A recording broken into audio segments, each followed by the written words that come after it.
everything within arm's reach, bro. I'm not getting up again. You know what I'm saying? If it's not within arm's reach, it might as well not exist. All right, guys, we're back. Welcome back to the Ready, Set, Blow podcast, episode 231. Yes, it is. On the road, in the room with Chase Abel. You goddamn right it is. In the room with Chase Abel and the honors class. We got both Prezy and my baby bro, Gee Dubs in the house. What's up, fellas? What up, man? What up? What's up? Chase is in the funk house, son. We're doing this live from the funk house. I know. From the lab, from my mom's basement. New York City. Where it all started. I think I threw my brother through one of these drywalls when we were kids. I think it was that one. Actually, I think I jumped into that one. I put a hole in that one right there a while back. How was it? This is where the I see this room in a lot of your the promos and for your guys' music and stuff, and it's kind of cool to be in here. It's like this is we call it the Funk House. Why? How'd y'all came up with that name? Like how did that come up together? Well, that was years ago. Me and Mike Callie, shout out my boy Mike Callie. Yep. We did a song. We called it Funk House, and we just ran with it since then. A long time ago. Funk House for many reasons. A lot of funky shit coming out here. A lot of herb being blown in here. It's the Funk House, son. That's right. That's right. I fucking what was I gonna say? Oh yeah, speaking of Mike Callie, son, I ran into Dylan Nickel. Shout out to Dylan Nickel. Ran into him on the street. I swear to God, I was just like not like an hour and a half ago. I was going to drop off some mail at the post office, and somebody shouting, "Hey yo, don't you got a podcast to do?" Who the fuck? I'm looking. Oh, really? It's a kid I hadn't seen in like fucking straight up 20 years. I haven't seen this kid since I left. Since like 2001 when I left New York. Oh, wow. That's cool. Yeah, man. So shout out to Dylan Nickel. Apparently he listens. He listens to the podcast, son. People are waiting on it, so we got to deliver tomorrow, Chase. Yo, you know what's crazy? That those days are kind of gone, right? Remember those back in those days, right? Where, I'm sure you're probably the same age as us, right? How old are you, Prez? 34. 34? Yeah, he's a fucking baby. He's a that's crazy, right? But back in remember those days where it's like, I'm sure, like when you guys were growing up, like there was no like cell phones. It'd be like, yo. Yeah. Out the window. Ring the bell. Yeah. Like, don't answer that. Don't answer I that. don't want to fuck with him today. Yeah. Throw the keys down. Doing this. Yeah. Throw the keys down. Nah, man, I can't. I can't come out today. I lost them. I can't leave, son. Now if someone yells at you, hey yo, you're like, why the fuck are you yelling at me? I wouldn't even hear him, never son. turn, son. Yeah, I got my earbuds in. I'm not going to hear him. Keep walking straight, son. You just got lucky I didn't because I was going just to the corner. I wasn't going far. Right. You know? You gotta shoot me a text. Yeah, I know. Well, Give me the heads up. Well, we spoke about it on the podcast because I seen on your podcast when you called up my brother. He said, yo, I'm outside. Oh, yeah, he losing shit. Losing shit. That's the most uncomfortable shit in the world. Somebody just popping up on you unexpectedly. Now. You go, Son, what it's are you now. doing? I'm watching reruns of Benny Hill. Son, there's two rules to the Funk House, son. Don't show up unannounced and don't bring nobody with you, son. That's hood shit. rule, That's son. Don't that's ever street fucking shit. come with nobody. You don't bring someone to the crib. You don't bring someone else to somebody's house unless you tell the person of the house who you bringing in if it's okay. Yeah. That's one. Yeah, you mind if I bring so and so? You gotta ask. Right? And you gotta be okay with no. And you have to be okay with no. No. Nah, son. Tell him to wait outside, And B. always bring some weed, son. You can't bring Don't show up company with and nothing, come son. empty-handed. You Yeah, don't can't. fucking show up empty-handed. Can't son. have company and be empty-handed. Actually, you know what? That's probably why I don't have a lot of friends. Because Chase only shows up empty-handed. Son. He shows up with his hat in his hand, son, fucking shaking it around. I don't think the last time I've ever brought anything to another person's party or anything like that. I don't think, but He brings laughs, son. He brings laughs. You're doing it the right way, showing up late. When you show up late, nobody expects shit from you. real shit. That's the way to do it. That's real talk. Yeah, so Jesse goes fucking. He's like, yo, Prez is gonna be late. He's coming down from the Bronx. Ubers are too expensive. He's waiting on a cab. And I'm like, don't worry, he'll beat Chase here. And sure enough, Chase is like noon. He's like, yeah, I'm getting in the car right now. It takes 3.5 hours to get here from Boston, son. It's 6 o'clock. There's no way it took you 6 hours to get down here, son. So what happened was, right? Yeah, you had a nap. The shit went long. Not even close. I went to stop. You made a stop for some coffee? Nah, come on, B. You know took what? a shit somewhere? I went to McDonald's. Oh, There you McDonald's? go. Oh, you're a Starbucks guy. I thought you was... I went to McDonald's. No, there's a routine, son. Okay. You go to McDonald's, then you eat the McDonald's, you eat the burger. Because money's not really great right now, so I had to go. This is when you know you're really broke, when you get the cheapest shit at McDonald's. Mm-hmm. So I had to mix and match at McDonald's. So I did.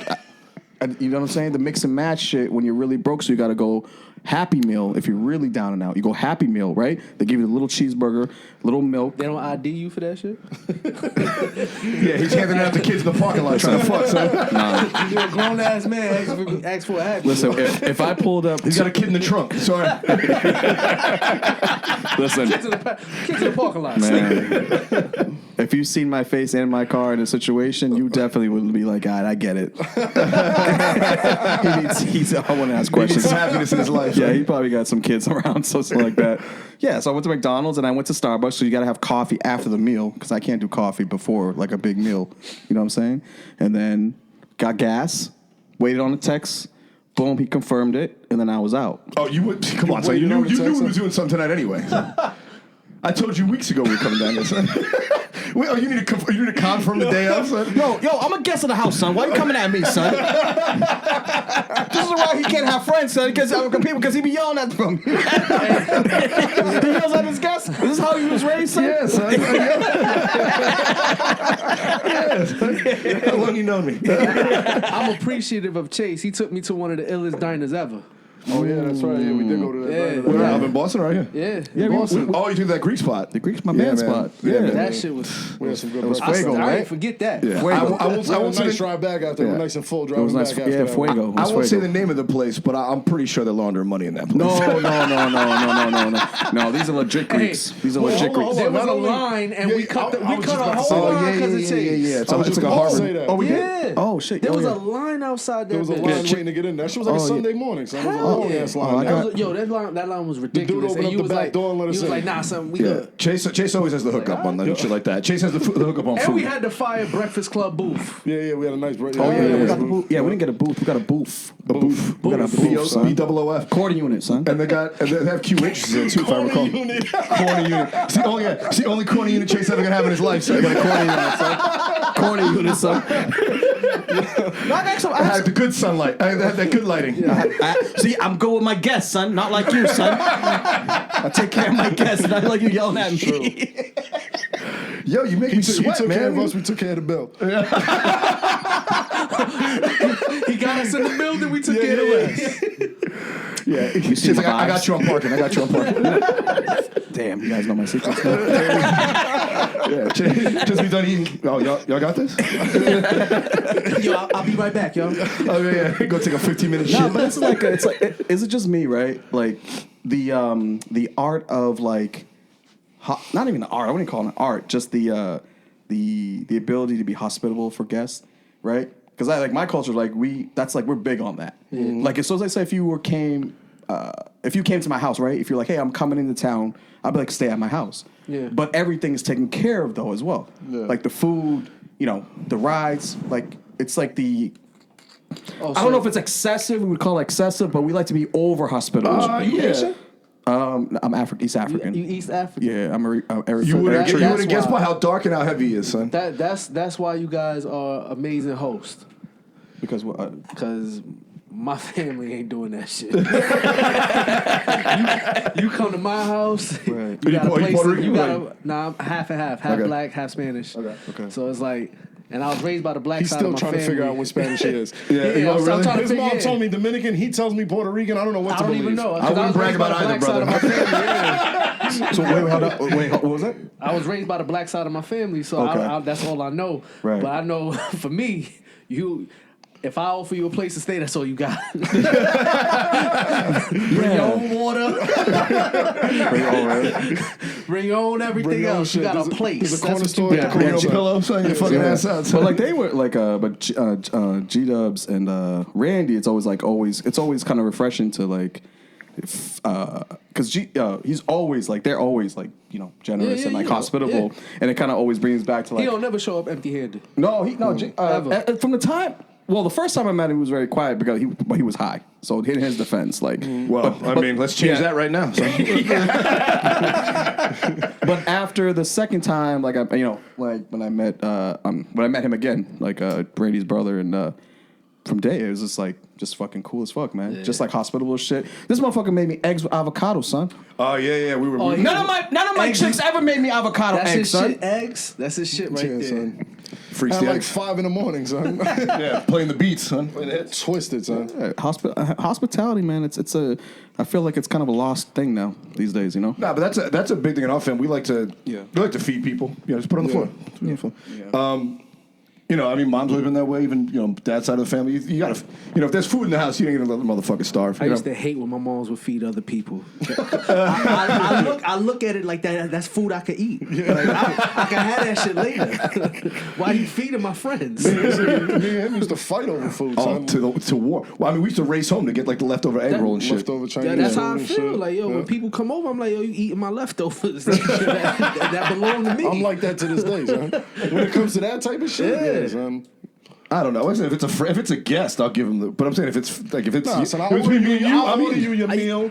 Thank you. But that shit, shit is mine. That shit is mine. So I'm like that with women. I'll buy you. I don't your let them own pick food. shit from my nothing. Don't touch my food. Oh yeah. I'm with you on that. We talked about that in the There's podcast. no For Chase. trying shit off so my they eat your plate. fries. It's like, get your own. Like I'll pay for the fries. Just get the fucking your own fries. shit. You touching my I buy food? my guests the whole meal. If I got dinner, that's mine. Okay, so this is where I'll buy you something. So this is where it gets weird for me, right? We did talk about on the podcast how like grabbing people's food, it's like that's like a no for Randy. I mean, You too, right? Yeah. If I'm done with it, you can have it, but don't fucking touch my food, son. I'm fucked up in the game because where I come from, right? How I grew up, how we eat. Everyone eats together from the same thing with family style. Yeah. Families, but we actually like. We don't have like utensils like the way our dishes are made. We eat with our hands, Straight from the bowl, straight from the plate. Yeah. And there's like a thin bread, and we put all the meats and stuff. Randy's had it. Yeah. But how we eat, eat together. They do like that, and like we share Arab it. countries and shit too. So we go like this. So it's not unnormal for like my mom to take a thing and then feed it to me, or a person take the hands and like feed it. Pre-COVID, son. Yeah, exactly, son. You fucking reach out with a piece of naan in your dirty hands, son. No, it's like, well, I'm just saying, like, it's just, here it's like, cuisine, everything is like individualized, right? Yeah. You have your plate, your food, you got your plate, American culture's like that. Yeah. Ours is like, no, everybody eats from the same thing. So we don't get too like, I don't care if someone takes food from my thing. Because I'm just like, that's how I kind of. Y'all were taught to share. Yeah. It's not enough to go around. It's hard to share with another. That's what I'm saying, right? Yeah. Survival of the fit over here. Yeah, but I just think it's I think it's weird, especially because women do that shit. Like they have this thing like they don't want it until you got it, son. You know what I'm saying? They don't want it until you have it. What is that? I was waiting 5 minutes, son. Yeah, I was like, he was doing son. good. I was like, fine, he's good. I gotta start trashing women, son. I got something to say every fucking week. It's like when they fucking like to eat in sync too. Like it's like I'm hungry. What are we eating? It's like if you're hungry, you fucking eat. I'm not hungry. Yeah, exactly. Don't wait Like for me why are either. we hungry at the same time? I'm not hungry when you hungry. Like, I'm gonna eat. Like, you didn't bring me anything? Like, you what didn't are tell we me. eating? Yeah, I What told are you I was eating? going to the store. Like, I don't believe in mind reading either. I don't have that ability. So, like that whole, why you didn't anything? It's just like, well, feed you yourself. ain't say shit to me.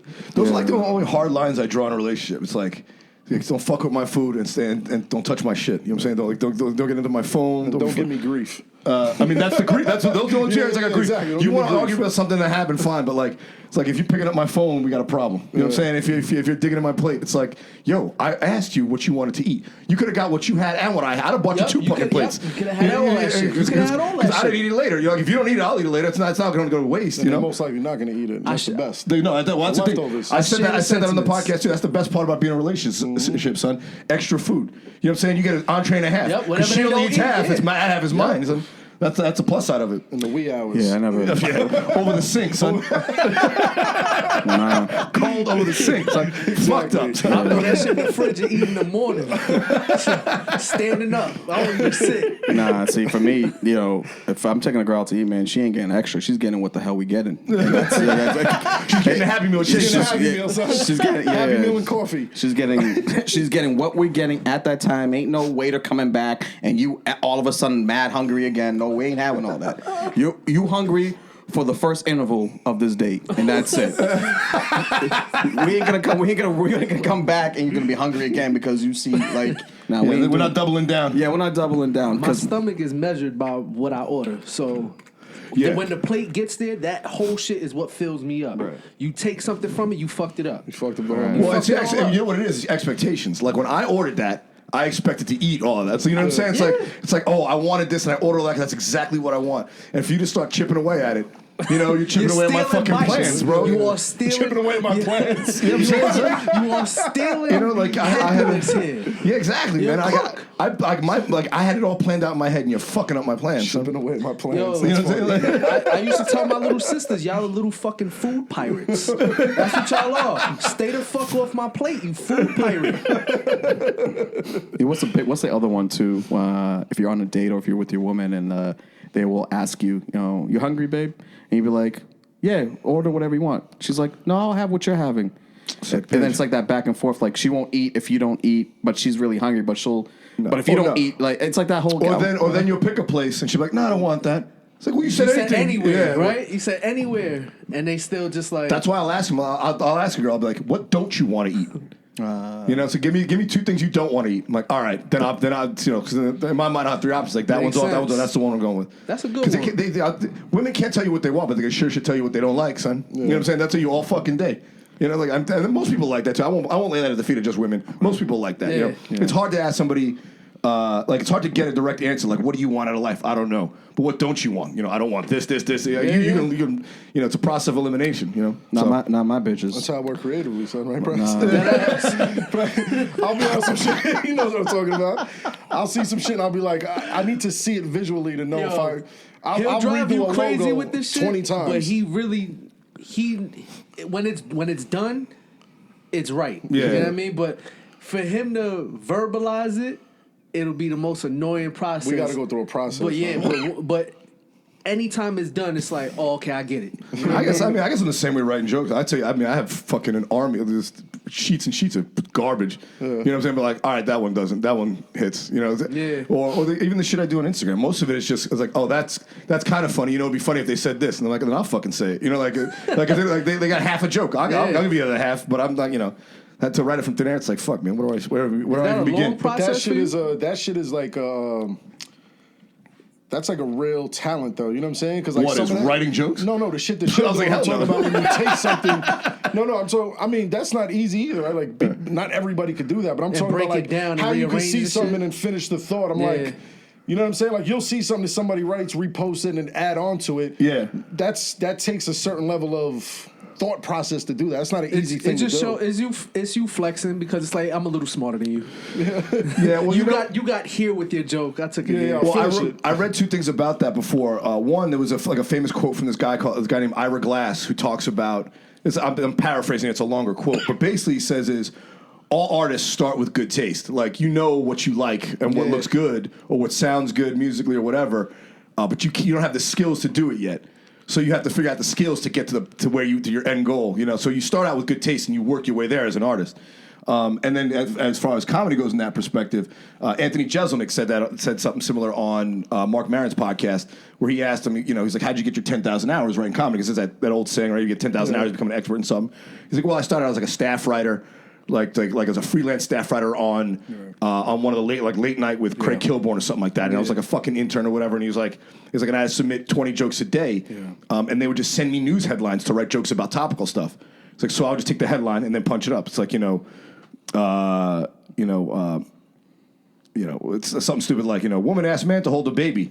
Man doesn't do it to completion. He drops a baby, whatever, some shit like that. But he's like, but I did that every day for, a year and a half. He's like, so I got into the rhythm of like a joke writing structure. So it's like sort of like training wheels in some ways. But it does take a weird mind to flip something like anything else. I mean, it's on some of the like fucking like musically, I don't know how to do any of the shit y'all do. How do you come up with a beat? I wouldn't know the first fucking thing. It's tough. It's really tough. Watching him, but I will tell you, I'll be like, yo, man, I like that kind of like put more horns on that shit. Saying I never heard enough horns on a beat. I'm sure he told you shit all the time. I'm like, yo, why didn't you have a whole album with a fucking trumpet in the background or something? You know what I'm saying? Like, I love instrumentation, my damn self. Can you play anything? Hell no. And you can't either, right? No, you just make it on the keys a little bit. Like I could touch something up with some keys, but like nah. I feel like you don't even have to these days because they make every note perfect on every instrument. You can just punch it on the laptop. They make it easy for you. But we don't use laptops, just for the record. All right. I don't know how y'all do it, man. Yeah, beat machines and shit like that. Yeah, straight. I played a few like instruments when I was What'd you play, son? Clarinet. In the fourth grade. The recorder? No, son. What are you talking about? Blind mice. No, son. Straight up clarinet, son. With the wood chip and all, The son. skin flute, son. Yeah, play clarinet, son. I like how they called it a wood chip. It's called a reed. The wood chip thing? It's a reed. That potato's potatoes, son. Motherfucker claiming to play the instrument. Yeah, I got a wood chip in and everything. I don't know what the wood chip or the reed is. It's like That's a little wood piece you put on the lip to make that sound. To make the Because sound. that's what rattles and it puts it through the horn. Yeah, that's clarinet talk, son. Let it That's high tech. That's high tech. I'm more impressed that Randy's that well versed. I know a lot of shit. I'm like, every time I watch the show, I'm like, yo, where did you get this information? This nigga retains information. Yo, it's crazy. It's different. He's got good. That shit bugs me out every time. It's funny because I got a terrible Where you memory get that for anything important. Like people's names, forget about it. Yeah. Bro, you can tell me your first and last name. I'll never know your fucking name. I've literally reintroduced myself to people 4 or 5 times. And they're like, I know you. I met you. I'm just like, I'm sorry. Yeah, I tell them like, hey, just so you know, I'm gonna forget your name. I'm gonna keep asking you later tonight. Just so you know, I'll apologize coming in. Like, oh, it's okay, you know. But That's yeah, what I other shit like do to that. young people and shit. Every time like friends around, I'm like, yo, what up, Gee Dubs? Like, yeah, son, I met you last. I was like, I was probably drunk or something. Yo, the worst part is what we do. high, We son, just yeah. give people random names like that. We know we gonna remember them by. Oh, I thought you said you give them random names for yourself. I do that too. We give. I've done that to your friends a bunch of times. Just coming around, like, what up, man, Jermaine? He'd be like, yo, what's up? Is that fake name? And the person's just sitting there like, Is that the fake name you go with? I'll pick anything. He did like 3 different names. I'll pick anything. Because I always go with the same comes to fake. my mind. I always go with the same fake name. Oh yeah. Yeah, I mean, I started in college, Jason. Who's gonna doubt that? Yeah, no. So if a girl comes to the house where I live, like, oh, is Jason around? It's like, nah, man, he ain't here. You know what I'm saying? I'll go with arguments. I'll go with like Rudy. Rudy. I like Jermaine. That's why Jermaine. Anything. I Anything usually that just doesn't pick my look like name. me. Yeah, exactly. Yeah, I usually just go with my name because nobody really knows my real name, so I always get away with just saying my name. Well, you got like 3 real names. Yeah, that's what I'm saying. Yeah, according to the police, son, chill out, son. He's got a warrant. We're not trying to get him arrested. It's the holidays, man. You gotta wait. I retired. I retired my. I know my you nick- got some Oh, names, Chase got son. wild nicknames. Yo, Chase. So when you were in Armani, son, what was your name? He was in a dance troupe called Armani. No, it was when I was in Armani. The group. My nickname in high school was A-Tech. A-Tech. A-Tech, yeah. And then Because you look What like was an the A A-Tech. for? the Able? Able. Okay. Yeah. And then and then there also was Trism. Not to be confused with Jism. Trism. Yeah. That's No, like a definitely train, not. right? We call like we That's- ran a we call it Trism. We ran a Trism. We ran a Trizzy, yeah. Yeah, Trism. So Trism. Well, basically, it was like my middle name. My middle name starts with a T, right? So basically, I took my middle name T, and then actually Twism, which was Shaq thing. Back in the early 90s. God, you talk about Shaq's Fu when he was had that album with fucking Exactly. That's the Fu crazy. Schnickens. Son, how do you like to remember that? Yeah. That's useless information he retains. That's son. every All time. sorts of shit. That's All every sorts of time. shit like that. I Remember some too. shit That's like bugged that. out. No, All but what sorts I of did, dumb so shit like that. basically it was like, so I meant my middle name, I put T, so it was Trism. So he had Twism, right? I took Trism, middle name T, RIZM, Tech, Ruckus is momentous. Wow. Wow, son. God Hold bless. on. Who said the whole shit though? People will call you the whole shit? No, they'll just say Trism. Oh, You know What's what I'm saying? the But I momentous took it, and all that? I abbreviated. Nah, they just called him loser and moved on. Sorry, Chase. Sorry, Chase. They were like, so we'll just call you Abel. I don't know why, because you got a cool name, son. Abel's a dope name, son. I was thinking about, actually, to be honest with you, just kind of like going forward with just being like Able from going forward. Now. No Chase? Nah, I like Nah, Chase son, Abel, son. You sound like an actor, son. Chase Abel. Yeah, Nah, man. that's like, yeah, It's official. It Chase sounds Abel. perfect. That has a ring. Yeah, it sounds perfect. Well, the chase comes from like basically like just because people just be like, oh, I always just chase shit. I always chase shit. I always just go after shit. I may not execute it, but I'll chase it. But like, I never catch it, but I'm chasing, son. I'll just go, fuck it. Like, we're going to go. And if it happens, like, I'll just, you know what I mean? So that's where the chase comes from. And then, you know what I'm saying? But what was the other one? Primo was another one. I had a Primo for a little while. Primo. That's when he was hanging out with Dominicans. I had a little money. Yeah, he's hanging out. You were wearing diesels and fucking Prada shoes and all that? In that With era? the buckle, son. With the buckle with the initials on it. Trism. You know, well, Trism, Primo. Shirt half tucked in. Yeah. Half-time. Nah, son. He had one of those tight, those lycra shirts with the mock neck and the short sleeves.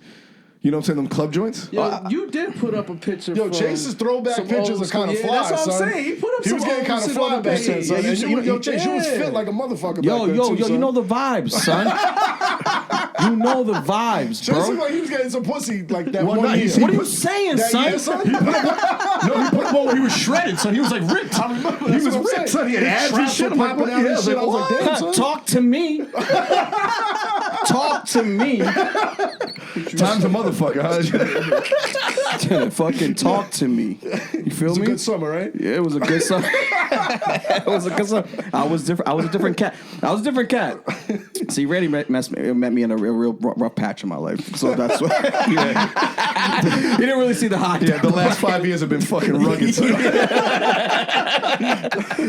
So I'm trying to accelerate and get back to the old ways. That's fucking funny. Yeah, man, it was a different time, man. I was like, I had different so many different phases, man. I could tell you, like, I had in the 90s, obviously, was like the hip hop phase, baggy clothes. You had that, so Tim's and. You did the cowboy joint? Oh, that was like late 90s, early 2000s. Chase was on all the trends, son. That's one thing I will say about Chase, son. Whatever the trend is, he knows what it is. Like right now, he might not be dressing trendy, but I bet I can ask Chase, like, what's the hot look right now? Like, yo, this is what dudes be wearing. You know what I'm saying? Like, this is what I'm always tied to the streets, son.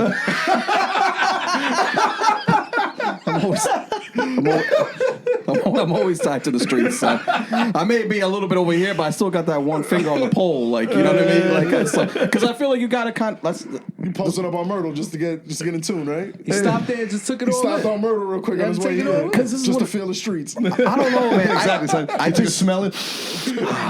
All right. I do. I think that's important. I think it's important. I just feel like if you got like both sides of the spectrum, then you will kind of be like, you'll never be surprised. Yeah. You know what I'm saying? So it's like, all right, I may not be, I'm never claimed to be a tough guy or whatever, but I still like to pay attention to what's going on. Yeah. You can see it coming. I can see it coming. Mm-hmm. Perfect example, right? I don't know if Randy remembers this. He probably won't because he has a bad memory. I was probably drunk. Remember the podcast that we had that you very early on when we were doing the podcast, and those guys, those dudes, we did it in like the hood in that barbershop. Yeah, in the barbershop. Remember that? Yeah. So I'm not gonna talk about that, but there's one particular moment where I was like, all right, this is where the street smart shit kicks in, right? So we were done with the podcast, right? But we were just, but they were cool dudes. Yeah, they're cool, drinking, smoking, hanging out, but it was smoke as much as you want. I was like, all right, I'll hang out for a minute. They smoked us up. You ain't gotta ask me twice. Free weed, Man, cool. they smoked us up. They were cool. They were cool cats, but it was in the hood. It was in the hood of an area that even I don't even go to. Yeah, You know what I'm saying? It was like in Mattapan. It was like, it was a certain area. And I was like, all right, well, we'll I was first like a little bit hesitant, but Randy was like, nah, I was like, all right, cool, we'll do it, right? Boom. So it was after hours. They closed the thing. We did the podcast. Cool. Blah blah blah. Right. But there was one guy after me and Randy were just talking. We're on like the barbershop chairs, and there was one guy sitting like right where you are, like opposite from us, and he wasn't saying nothing. He was just scheming. He was just talking. See, you already know where I'm going. See, that's what I'm talking about, son. So he was just kind of not part of like whatever was going on. But he's just watching everything. But he's watching. He seems somber and he shit. seems like like something was going on, right? So I'm watching him. I'm paying paying. those microphones you got. Huh? He's like, how I much don't know what it was. cost? Yeah. How much the microphones cost on the street? Well, the barbershop was closed. They were like lifting the gate and letting people in and out. This is what I'm gonna get to. This is what I'm gonna get to, right? So but no one's talking to him from the people from the barbershop or me and Randy because we don't know him. We're not gonna talk to him, right? So I was like, all right. And then he gets up and he leaves the barbershop. So, and then I'm like, well, that was interesting. Why did he just get up and leave and not say bye to someone? Because street shit, if you leave, you'd be like, yo, I'm out. Like, or even regular stuff. Just be like, hey, I'm leaving, guys. Bye, right? He didn't say any of that. He just left. So now maybe it might be paranoia, maybe the street shit I'm into or I'm paying attention to. Why is he just leaving, not saying nothing? He just left. All right, cool. But then he comes back, but he didn't know the door locks automatically. So he's knocking on the door to come back into the barbershop, right? Now, I'm seeing this. I'm like, yo, why did he just leave? And now he's coming back, right? Randy's like, yo, man, just open the door. He's trying to get in. I'm like, we ain't opening shit, son. Straight up. Because Randy was like, yo, just open the door. Because he's thinking like, yo, he's trying to get back in because he just saw him, right? Yeah. I'm thinking, this nigga went back to get a gun. And hold up everybody in the place. And try to, you know what I'm saying? Because he might have had beef with somebody. We don't know what happened before. Yeah. Maybe he had a fight with the guys. Why he was all sourpuss sitting in the chair. Right. So I'm like, nah, we ain't, We chilling, son. Let them open the door. Yeah. So I don't know if that's paranoia. Nah, that's or smart that's just thinking. like, you know. I don't know. We left shortly after. I was like, I'm not trying to. I didn't stick around. I was like, if he's trying to hold this place up, if he's nervous, like, if you're going to hold it up, let's get the fuck. We left out the bag and left. I'm like, I'm a fucking. But it's there was like 20 guys in there. It was after hours. There was weed and shit. We don't know. So I don't. We don't know exactly. Nah, you did the right thing. But If I sometimes- don't know somebody, I'm not letting them in. I'm not letting them in. They got to do that shit. Right. But Randy was like, yo, open the door. But he's just thinking like, yo, he just saw him, right? I just saw him leave. You just saw him leave. Yeah. But I'm just like, nah. Yeah, it's not my place. It's not my place. It's like that's not, you know what I'm saying, G? Yeah, Like, yeah, you know what I yeah. mean? Did you do it subtle or did he see you do it? Nah, he knows we ain't open the door. You gotta look. That's what I'm saying. He'd have known I wasn't going to open the door. Nah, he know- Because I'd have looked and I'd be like, Not because, but he knows the rules. If he from the street, he know the Yeah, rules. yeah. So he ain't gonna say nothing to us. Because the you know most what I'd I'm have saying? said is, yo, somebody at the Nigga, I door would for have opened the y'all. door and kissed him on his forehead. Come here, nigga. Come in here. So that would have been the first dude I was talking to. You sitting over there looking all grimy, son. You know how I am, when somebody's sitting there quiet, you have That's to why Randy don't engage give a fuck. Yo, because you gotta know. Niggas You gotta make confuse you, sure. son. Like, What's that? those are the first people you engage with. Right. Soon as somebody, if you sitting there way too quiet, I gotta talk to you. Because if I'm trying to have a conversation with you and you just avoiding me, then it's like, oh, nah, he up to something for real. Yeah, that's the one you got to But talk it's to, son. different Quiet if you're one. at a holiday work party. Yeah, my dude. I'm trying to smoking I'm weed trying with to a bunch of avoid criminals. I'm trying to avoid everybody. Because I'm sure we've been in like corporate parties and shit. If there's somebody not talking, you're like, I'm not gonna talk to him. Like we're safe. Like we're good. Like he's not gonna, you know. But if we're in an area you don't know, like I'm not engaging or The opening. people from the barbershop let him in? Yeah, They let him back in. yeah. So somebody knows him. Someone knows him. Ain't gonna be me. Ain't gonna be me. Like, Stranger danger. yeah, he especially if you didn't introduce your name to me or nothing. Like you got to break. I always feel like breaking the ice with people is like the first thing you got to do when you come in. You're good at that, Randy.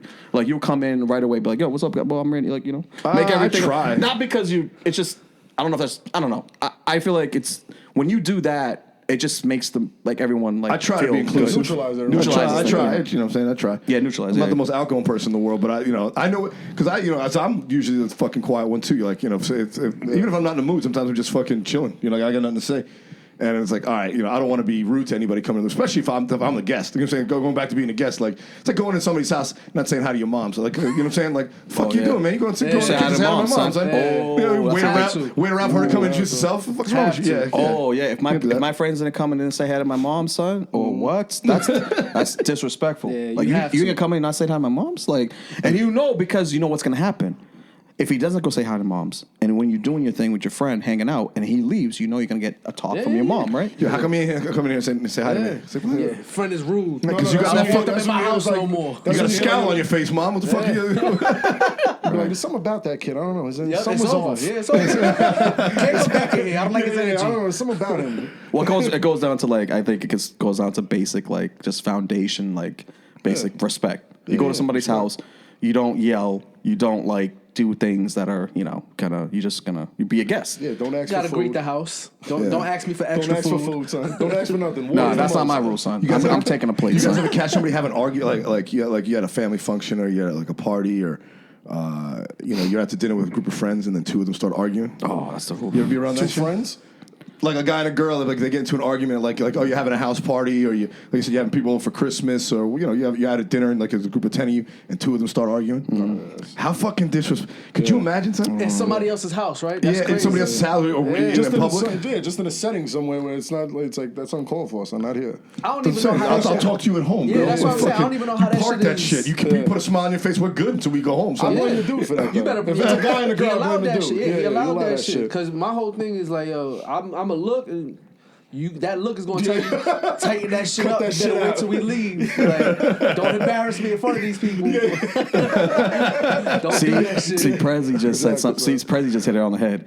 He goes, the ability to like not embarrass Don't embarrass the person that you're with. Yeah. Well, That's you're a big- embarrassing yourself, son. Yeah. Yeah, Well, and then primarily. by extension, the people who brought you. Yeah. It's Then really they what it gonna is. look at me like, oh, you brought her, so you the embarrassment. So Yeah, it's just like- That's like, your nah, guest we not- at my yeah. function, son. You know what I mean? Like, You that's fucking your it up plus for one. everybody. Yeah. It's just like, nah, I can't be that person. So it's just like, you gotta That's give funny that that you look. say that. You looking at that. I was talking to BS the other day. Yeah. And he was talking about something like that, and I said, he was explaining the situation with a girl, and I said, yeah, that's kind of embarrassing. I said, you bringing her along, she represents. She's like, that bitch don't represent me, son. She represents herself. We're individuals. Not if y'all walk in somewhere together. Listen, that's how Randy looks at that shit. That's bullshit. That's bullshit. That's bullshit because niggas. That's why I don't like bringing nobody nowhere. Nah, that's bullshit. People only say that shit when shit gets jammed up. Now you an individual. Well, some people actually don't give a fuck, son. No, that's true too. Yo, son, that's what I'm saying. Some people will have that argument in the middle of a dinner party. Yeah. It's like, yo, what the you fucking yelling in someone's kitchen right now at your girl, son? I've seen a nigga tell. I've seen somebody be like, yo, get out. Like, oh hell yeah. Like she start arguing and he's like, he look at her like, oh, get out. I'm good for that. Yeah. And she's like, excuse me. She's like, this is my man's house. Get out. Get out. Right. I sat there quiet as shit because I'm like, oh, this is awkward. Yeah, son.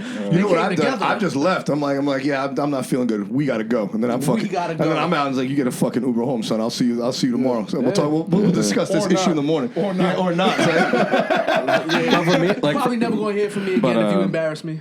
Yeah, but for me though, for me, as a priority, how I am, like if we're out. Right, and let's say if we get for whatever reason we get into a little thing or spat if we don't agree something, I will not I'll talk to you outside. Yeah, you know what I'm saying, and I'll tell you what's going on, but I'm not gonna. I will do my best to not show you out in front of people. I'm gonna just act like that shit ain't even happen. Yeah. I can't do that. Nah, I can't do that. That shit gets stored in my memory bank, and I act like you don't exist for the rest of the evening. Like, all right, that's a smart way to do it. That's a good play right there. That's a good play. Also, you kind of you just compartmentalize in your head for the rest of life. Depending on how I it says a lot to me when you act like that. Depending on how I took it, we walk out of there, and I may not talk to you ever again. You might say something, and I rip my arm away like, "Yo, find yourself home." Shoot. So, but you won't say nothing to the person even after you just keep it in here. Yeah, I'm gonna hold that. Oh, you hold it in, yeah. Because when I leave, I gotta figure out: do I want to even deal with you ever again? Or sometimes there's no fixing that. You can't fix people like that, son. Well, dude, that's a sign of disrespect. I don't know if I told this story on the podcast, so I may have, but I think I told you. I don't know if I told on the podcast, but a girl I was dating, she came to visit me. I was living in Boston. She was living in New York. She came up to visit me in Boston for the weekend, and it's she came on Friday. It's Saturday morning. She's like, hey, can I borrow your laptop? I got to do some work or something. I'm like, yeah, go ahead. Yeah, I know. Mm-hmm. She flipped it open. She went to Gmail. But before she logged into her Gmail, she went. My Gmail was open. She went through my Gmail. Wow. And she comes out. And she goes, excuse me, what's this email right here? And it was an email because me and my buddies were going to Nantucket for my friend's bachelor party. It was in the summer. And I'm like, oh, we're planning a trip. That's the trip I told you about. You were nice. I was about to say. So she goes. But he knows where it's going. What's going on in Nantucket? I said, oh, that's where we're going for Chris's bachelor party. You know Chris. Yeah. And she goes, but what's this email? I'm like, what do you mean? Right. And she said, come here. And she has my Gmail up, and I'm like, yo, you should pack your shit and get out of here. Yeah. Oh, and she goes, what? I said, yo. You can't be nosing through my stuff. I'd never do that to you. Get the fuck up. Get the fuck out of here. Yeah. Oh, you told her? Yeah. She's like, are you serious? I'm like, yeah, go home. Go home. I might see you next, because I had to fly back to New York for work next week. I might see you next week. We'll talk about it then. So get the fuck out of here. Oh, really? I didn't know that. I bought her. I even bought her tickets. I bought you on the next train to get out. You know what I thought you did? Will call. Get the fuck out. He'll be a gentleman about it, but he's big on that privacy. No. Fuck out of here. Snooping through my shit. No, I thought that. Yeah. I didn't know. Oh, I know that happened. Yeah. But I thought he probably would he talked to her, told her don't do that shit again, but they kind of went back. No, we got back together after that, but I sent her home at that moment. Get the fuck up, get the fuck out of here. Get your shit and get the fuck out of here. I couldn't see you tolerating that any other way. No, man. There's no way, because it's just like... One, because she's assuming, because I said it was his bachelor, we were fucking around, joking around about getting fucked up. But you're going through my shit. I know. What are you looking at? But that's what I'm saying. Why are you going? That's what I told her. I was like, I would never... It's like, it never even occurs to me to look. I don't go through your DMs, your email. I don't want to know. You know what I'm saying? It's none of my... Son, you know what I'm saying? A girl could tell me, can you go in my bag and get some? I hand in the bag. Yeah, exactly. I'm not going in the bag. I'm not looking through phones. I don't do that shit. I don't want that shit. I have a rule when it comes to shit like that. It's like, if you looking for something, if you don't find it, I need the same praise. Yeah. For not finding some shit that you would have gave me had you exactly, found some son. shit. Yeah, son. So that means. Get your knee pads ready or something. Yeah, exactly. It's accusing somebody of a crime. You got the wrong one. Then you should do the time. You know what I'm saying? Like, that's fucked up. You know what I'm saying? That's fucking. You trying to put someone away for 5 years and you fucked up. So now you go. You got to be careful with your assumptions. It makes you think twice about fucking lobbing shit at people like that. You touch my phone, I don't care if you just move my shit. You pay that month's bill. For real. You move my phone, why'd you move it? Oh, it was in I'll take $60 because that's that month's bill. But let me ask, let me play devil's advocate though. Yeah. Because Chase loves the ladies, right? So what do you guys say when women or men, could go both ways, be like, well, I got nothing to hide. Everybody's got something to hide. You can go through my phone. I got nothing to hide. What do you say to like that defense? Like, that's you through my shit. Yeah, that's your privacy. If you open with your privacy, I'm not playing that game, son. That's it. Right. You're enabling sickness. They're sick when they do shit like that. Exactly. I'm not feeding your sickness. I'm not doing that. I'm just not. And also, I don't believe anybody that says they got nothing to hide. Bullshit, son. My entire comedy career is based on motherfuckers lying to themselves. Son, I got 4 secrets today, son. That's what I'm saying. That's what I'm saying. Everybody's got something to hide. You know what I'm saying? Nah, that's why I got a podcast. Nah. So I can share my embarrassments, so they can't be held against me for the rest of my life. I share probably 95% of what I've done in my life in this podcast. There's 5% of shit I'm like, man, nobody needs to know that. This shit, because it's shit I don't want to think about. You know what I'm saying? Like, that was a bad night. I don't remember that one. That didn't really happen, but it happened. I always tell it was a foggy dream at this point. I always tell like dudes, especially like younger dudes, like real like young, like in their 20s, early 20s and stuff, who have like women problems or whatever they think women problems is with their girl or whatever. They'd be like, "Yo, man, I'm gonna check her phone when she." I'd be like, "Don't do that." What? I was like, "Don't do that." I was like, "Let me tell you something about women, right?" Yeah. I was like, "A woman's heart is an ocean full of secrets. If you go start fishing, you're gonna find something that you may not like. Oh yes. So you might well just let it until it comes to your face and you actually have evidence. Like then it'll always come out. You know what I'm saying? If it's that serious, whatever, something will always come out. But also, if you don't trust a person that much to be checking their shit, you should have been dumped them. You should have been dumped them, son. If you're with somebody that you got to go into their phone to feel better, it's like, well, then you need to leave that motherfucker. I can't find myself going through nobody's shit. Hell no. I never did that. I don't want to know. Never did. Yeah, exactly. Shit, I don't ask questions. As far as I'm I'm concerned, you were born the day before I met you. All that shit before me, I don't want to know about it. You know what I'm saying? Like, James, I feel like you went through some phones in your lifetime, son. I'm going to answer this. Very, very carefully. I listen to the podcast, son, so I can hear it, son.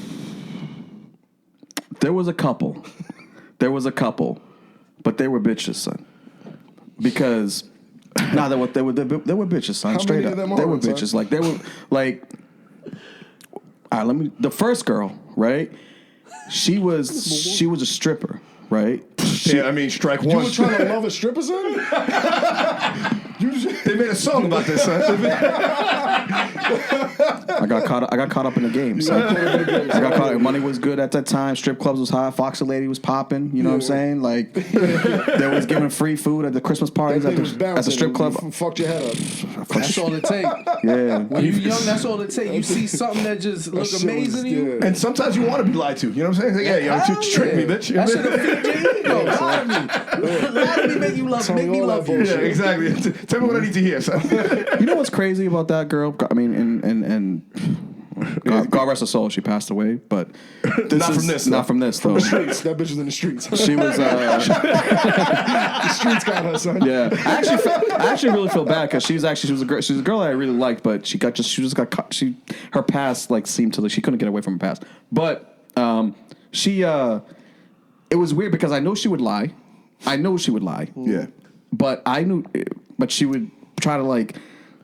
She was very like she do it manipulative. Yeah, but like she would come off like she was so. Yeah, she. I'm giving you a deal, only you. Yeah. But then she would come off like very like so self-righteous and like I'm like I know you're lying. Just tell me the truth. Like you don't have to. Yeah. Did you really want to know the truth? Nah. No, I didn't want to know that shit. I didn't want to know that shit. She did her job. She did her job. That's what I'm saying. Yeah. So she really protected a nigga, right? Yeah. The male ego is fragile. Right? That's why I don't dig for nothing. I don't need to know no secrets and none of that shit. It's your business. Yeah. And maybe Randy, you know what? He might actually say. But actually, when it comes to women, he actually just said something. I should just click. When women don't want to tell you shit. Right? When you be like, hey, tell me what's going on. And when they be like, oh, I don't want to say, I'm not in the mood. Maybe they're protecting exactly. Could be. Could be. I mean, dude, Just don't dig, son. Period. Just like men lie to women. It's like, oh, what was your girl like before this? She was whack. You know what I'm saying? Like, obviously she wasn't if I was dating her, but I don't need the new girl knowing the old girl was this shit too. Like, what good is gonna come from that?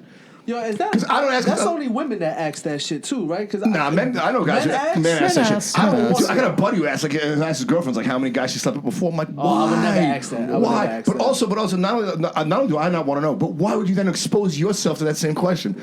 Do you think what could come out of your mouth's gonna make her happy? Leave that shit alone, man. It's something you did. It's not who you are. You know what I'm saying? Like what you used to do is not everything that you are today. You know what I'm saying? I'll give you one even more crazier that I think is crazy.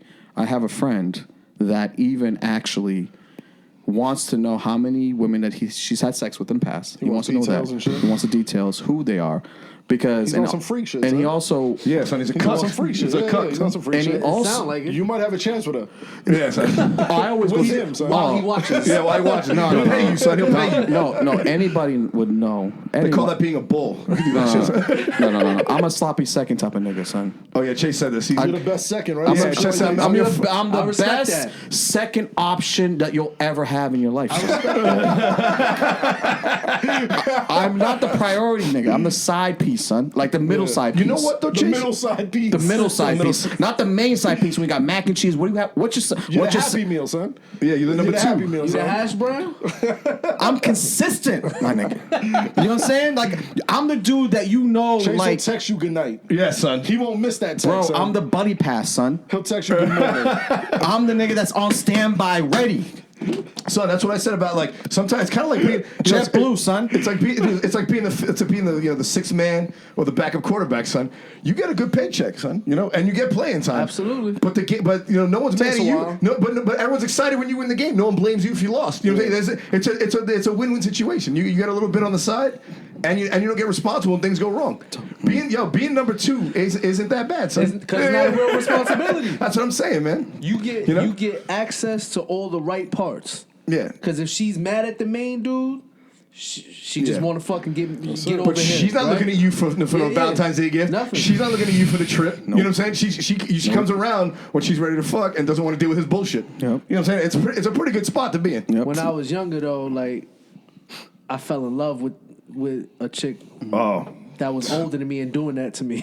I've been there. I've been there. Oh, the older girl. The older women you gotta watch out for because they know the game. Yeah, So they could really fuck you. I didn't realize.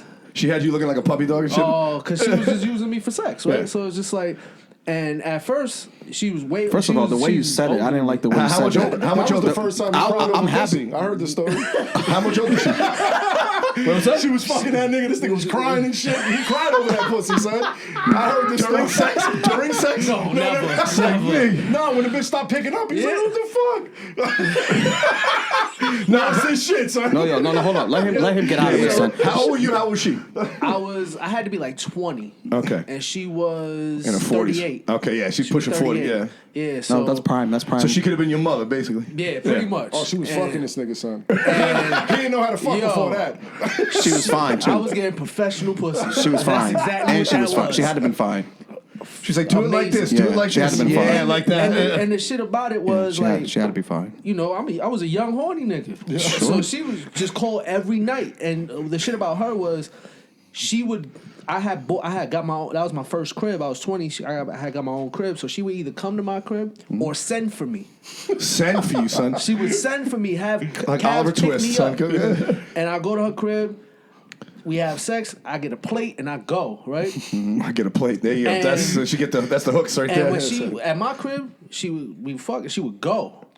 So He didn't know why she was leaving. He was after a stressed. while, You I'm ain't like, spending the night? After a while, I'm like, yo, you don't want to go get something to eat or hang out? And she's just like, He ruined it. He she ruined was it. just like, all right, you broke the like, deal, no. son. Wait, you didn't know she had a man? I didn't know nothing. Yo, I never. she had you played like I that. never had a was the real last time he seen conversation her, with son, when he her. I told her never let's had go a to real dinner. conversation with her. I fucked her for like But he 2 was months. young though. But the thing is, she didn't do anything wrong. Nah, she was. She didn't do anything wrong I because didn't know better. because she already probably because you guys were already dealing with each other for so long. She probably thought that you were already mature, ready for fucking with you in the first place. Hell no, she knew what she was doing, son. Yeah, she knew what she was She doing. was raising a puppy, son. Yeah, son. she had me wrapped around her fingers. It's like the she girl would that you call. get on a train with every morning during rush hour. You got the same schedule, and you're in a pack train and you're rubbing up on her. And you don't say nothing. She don't say, Wait, but you know of, what's happening. What type of train is this? And You just go rubbing the L up on train. shit. The L train. The fucking L train. Oh, really? And the day that you ask for her name, she goes, and she fucking leaves. You say you never see her again. That's what he did. He asked that bitch for her name, son. Yo, it changed everything. She never came literally, back. I would, like, it was, I could be anywhere. It'd be 3, 4 in the morning. She shoot me a text, like, yo, you home? I'll be like, nah, I'm out with friends. Shoot me a text when you done. I hit her up, like, I'm about to go home. She'd be like, nah, I'm gonna take care of your cab. Come here. Right. I go over there. Or she meet me in my crib. Where did she live at? Where she lived in Brooklyn, and she had moved all the way up to Westchester. Oh, so she has a little bit of bread too. Yeah, the white lady. No, she got a meal, son. She was Spanish. Oh, yeah. Nah, she was half Spanish and half. Half ripping off her Hawaiian husband. or some shit like that. Hawaiian. Half ripping off her husband. Bad. So she knew she had me wrapped around. 5 o'clock in the morning, I get a call and shit. I'm wiping coal on my eyes. She's like, yo, you up? I'm like, yeah. Like, I was never saying no to that. Right. Then the one time I said, yo, you don't want to hang out, get something to eat or something? Eat this pussy, motherfucker. That's how we learned that eating pussy from us. Yo, look, and then the worst part is, she let me she gave me 3 months, right? Just cloud in this thing. She gave me 3 months, right? And then she hits me up one day and she's like, out of nowhere, she's like, hey, what's up? What you up to? I was like, chilling. She was like, you wanna catch up? I was like, no. Yeah. And she was like, okay. Yeah, son, fucked you up. And I was like, damn, she didn't even get mad. Nah, son, there's no clown. Yo, son, we have combos about this all the time. Son. We get deep with this type of shit, son. That's what happens. I get mad at this story every time he tells it. That was the one mistake. That's the one time I ever had to experience that. After that, I learned. She told me everything I needed to know. Yeah, man. I mean, what? See, that's the thing about it. You never left. We've had this conversation, son. That's the best part. Yeah. She told you everything you need to know and fucking vanished. You got lucky, son. You got lucky, son. God bless that son, woman. her husband could have been coming to your fucking place trying to chop you up. You know what I'm saying? Like, it could have been a problem. She's a fan of the album, too. She still finds me. She still finds me, yeah. She still finds me. You should hit her up now. Be like, yo, what's up? I know better now. I'll fuck your 60-year-old ass. Get over here. You're damn right. You're damn right. 60. You're damn right. And I'll be right. You're damn right. And I'll be right next door watching. Nigga. She take care of herself. I'm married now, though. I'm chilling. Yeah, Brez got married, son. Oh, that's right. That's right. Yeah, Congratulations. July, son. July. Oh, you got married? Yeah. During a pandemic. July 2020. That's how you know it's not going to last. No, it's gonna last. It makes me sick when I say it. It's gonna last. This one's gonna last. Good. Oh, I don't know many people who get along. They get along. You know what I'm saying? I tell my get along helps. Yeah. Bro, I've been to so many, including my own. I've been to so many failed weddings. Like I was at Son, you know what? I'll tell you why it's gonna work. I know his wife. She's not annoying. Funny. That's funny. Yeah, she's just not annoying. She son. knows I'm not home. She's not annoying. She doesn't care where I'm at. Well, I think there's a certain level of like security, like you got to have with yourself and the partner that you're dealing with. You know, if you're secure with yourself, like you really know yourself, and you know what you can deal with. Like you don't give a fuck what your partner's doing because she has shit to do. Yeah. I can't wait. stuff to do. I love a girl with something to do. Yeah. Man. Please don't be my. Please don't let me be your priority. I don't you know need what I'm saying? to be your highlight I'm not film. even my priority. You know what I'm saying? Like, what makes you think I want you to worry about me? Like I don't worry about me. That's the worst shit in the world. Like I'm so happy that she's busy. She got shit to do. But you're asking a big thing, though. You know, we're asking like a big thing for women not to do, which is like genetically in them, which is to care. Yeah. Give too much of shit. To care too much. Care too much. Yeah. I mean, so I was saying, like I was at Soul's wedding, and my buddy Grant, we're fucked up. You know, it's late at night with the reception, and he's dancing around, whatever. We're getting high in the fucking parking lot, you know. And he's like, actually, I'm smoking weed out there with. It's actually funny with my ex-fiance's new husband. I'm getting him high in the parking lot, right? So he comes out, he's laughing, whatever. There's a bud right there. And Grant goes, "There's buzz right there." No, but it's not hitting though. Oh, you gotta pull harder. Stop being a bitch. But so my buddy Grant goes, he's like, yo, Randy, man, what's up? I'm like, what's up, brother? He's like, what do you think? You think this one's gonna last? at my man's wedding. And I'm like, yeah, man, it's gonna last. I mean, they got married at 36. Yeah. You know, they're all older. She grows weed with him. The whole thing. You know, their lives put together. They're good. I'm like, yeah, they're good. I'm like, look, he's been up and down. You know, she's been up and down. You know, like he's not a fool. You know, because I've been to other weddings with Grant. And we're like, yeah, you think this is going to last? I'm like, fucking less than 2 years, son. So I'll tell him straight to his face. You usually see it. Oh, yeah. Three of them, and of all my friends, I've been to, I don't know, 20 fucking weddings between the age of 22 and, 37. And all three, I was like, they'll be all right. And those three are still all right. The rest of them, Not looking good, man. Actually, most of them on their second or third wife, to be honest with you. Yeah. You know? Yeah, man. Running through these chicks. But listen to the podcast, right? You said both podcasts. Shout out Soul. Shout out to all the people. Listen to the podcast. Listen to the first sponsor of the RSP. That's right. Soul is the first sponsor. High Grade Partners, the first sponsor of the podcast. That dude's the man, son. Yeah, I haven't met him, but he's all he shoots me DMs and stuff, and he seems like a really cool cat. Same thing. Everybody watches your Instagram live, son. He watches your Instagram live. He's like, yo, what the fuck's going on with Chase? Chase, you're the only person. Yo, I told my brother the other day, you're the only person I have an alert on my phone notification when you go live. I swear to God. So my phone notifies me. Serious? Everyone listening to the RSP podcast right now, if you don't catch a Chase live on Instagram, you're missing out, son. Yeah. Son, I was talking It's improv comedy at its finest. I was talking to Crash before we Appreciate did it, this earlier. It's Aiden's birthday today. Happy birthday, my godson.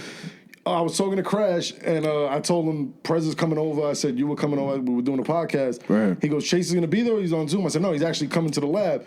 He goes, oh, dude, that dude's the man. I was on his live the other night.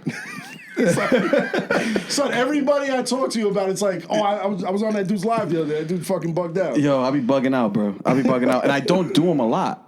It's only when I feel a certain energy or whatever that energy is. Yo, son, you're letting the fans down, so you got to do them more. Nah, man, I know. Whatever that energy is, Chase. I don't want to. I don't want to water down the product, son. When Chase is feeling it, son. When Chase is feeling it, he goes live. Son. Oh, I go live. He executes every time. It's usually it's late on West Coast time. It'll be like midnight West Coast. Oh, like, shit, 3 a.m. Chase, if you don't go live on Myrtle today, son, you're letting your fans down, son. Chase, I got a DM. I be getting DMs from like people that follow me and shit. Like they be like, yo, you need to go live more. And I'm like, I guess like if I feel it, I have to do it. But if I don't feel it, like I can't manufacture the thing. You know, like the best part is for like a long time he was going on live, and the biggest booker in Arizona was going on his lives, and Chase hadn't met him yet. And I got it because I know the manager of the club. So DM is like, oh man, he's like, Chase is your podcast partner. I'm like, yeah. He's like, I started following him. His Instagram lives are funny. He's like, I don't know what he's doing, but it's funny. And Chase didn't know. And then a friend of mine, my friend Rachel, she's like, "Oh, hey, go on live right now. Chase is on and Casey's on. The guy's name's Casey." So I'm like, I think I so he's like, "Yo, what up, Casey?" So he's like, "Bullshit." Yeah, I remember that. With Casey. I remember that. And when Chase is done, I text him like, "By the way, Casey books all the features in Arizona." He goes, "Oh shit." Did I play myself? I'm like, nah, son, you didn't play yourself. You did. I mean, because I want to, you know. Fuck that, son. Do what you do. No, I do what I do. But you know. It's a business at the end of the day. Fuck that, absolutely. nigga. Nah, I get it. I know. I'm always gonna be me. Nah, but Jesse's big on that though. Jesse's always been about like, whatever joke you find funny, post that shit. Whatever, say whatever you want. He's like, don't ever. He's like, well, that's what I love about my brother. He's like, it doesn't matter what they want. He's like, you can make. Of course, I can make beats all day that sound like Ariana Grande. He's like, I don't give a shit about that. I was like, I want to make this kind of music, so I'm gonna make that. Right. And I'll find my fan base. You know, and there is something. Not just inspiring about it, but it's also sort of liberating. It's like, all right, wait a minute. There's got to be other people out there as weird as you, as fucked up as me, as crazy as you, as wild. Like, there's 7.5 billion people, son.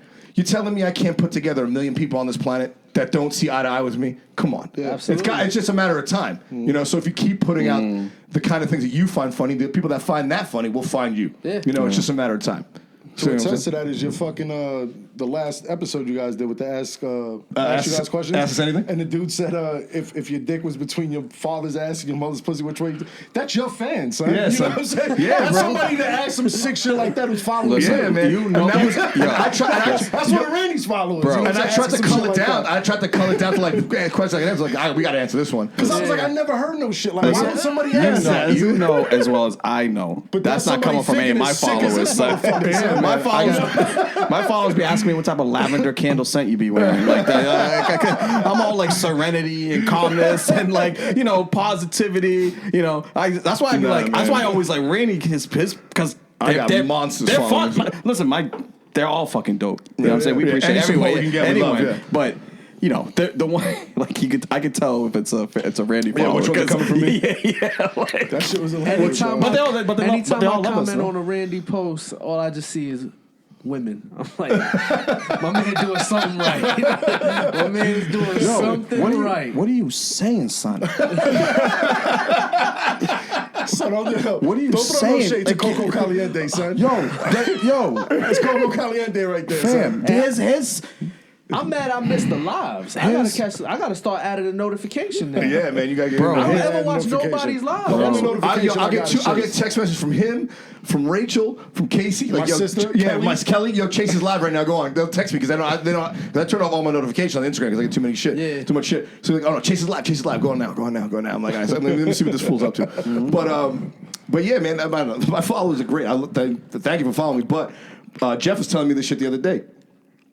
Jeff Dye, everybody knew, I talk about him all the time. I've heard of him. You've heard of him. Jason, but he was telling me a story about Doug Stanhope, another great comedian. So Doug's like a kind of a dirty comedian, drug addict, alcoholic kind of a guy. And apparently he was like in Cleveland doing some like rock bar, like some rock concert hall or whatever. And he was staying across the way at a hotel. And he was out in the he was out in the afternoon, like getting a coffee before the show, or whatever. And he saw all these fucking people lined up. He's like, man, they look all fucking crusty and raggedy and they're wild and shit. And he crossed the street. He's like, I'm gonna cross the street on the way to the coffee shop, right? So he comes back and he's like, oh, I gotta go to the club now. And he's walking in. And he's like, oh shit, those are my fans.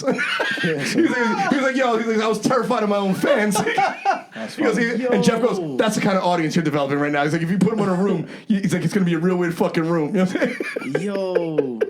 Damn, that's crazy when you get to see. Well, no, because if they have the same sense of humor as me, I don't give a fuck what your problem is. You get to literally see your personality in your fucking. Well, no, it's the thing, man. If you laugh at what I laugh at, then we're fucking good. You know It's human shit though. It's shit that we all think sometimes. Like at some point, right? You feel all it's raw emotion. It's raw, like everything. Dude, we're all a little bit fucked up. We're all a little piece of shit. Like you know what I'm saying? Like the first thought in the back of your mind is not what you should be doing. The first thought in the back of your mind is always selfish and greedy and fucking sexually fucked up and like, what man? It's like, I want to do this, but I can't say that. I got to say this. You know what I'm saying? I got to do this. But I just say it because I got no job. Who's gonna fire me?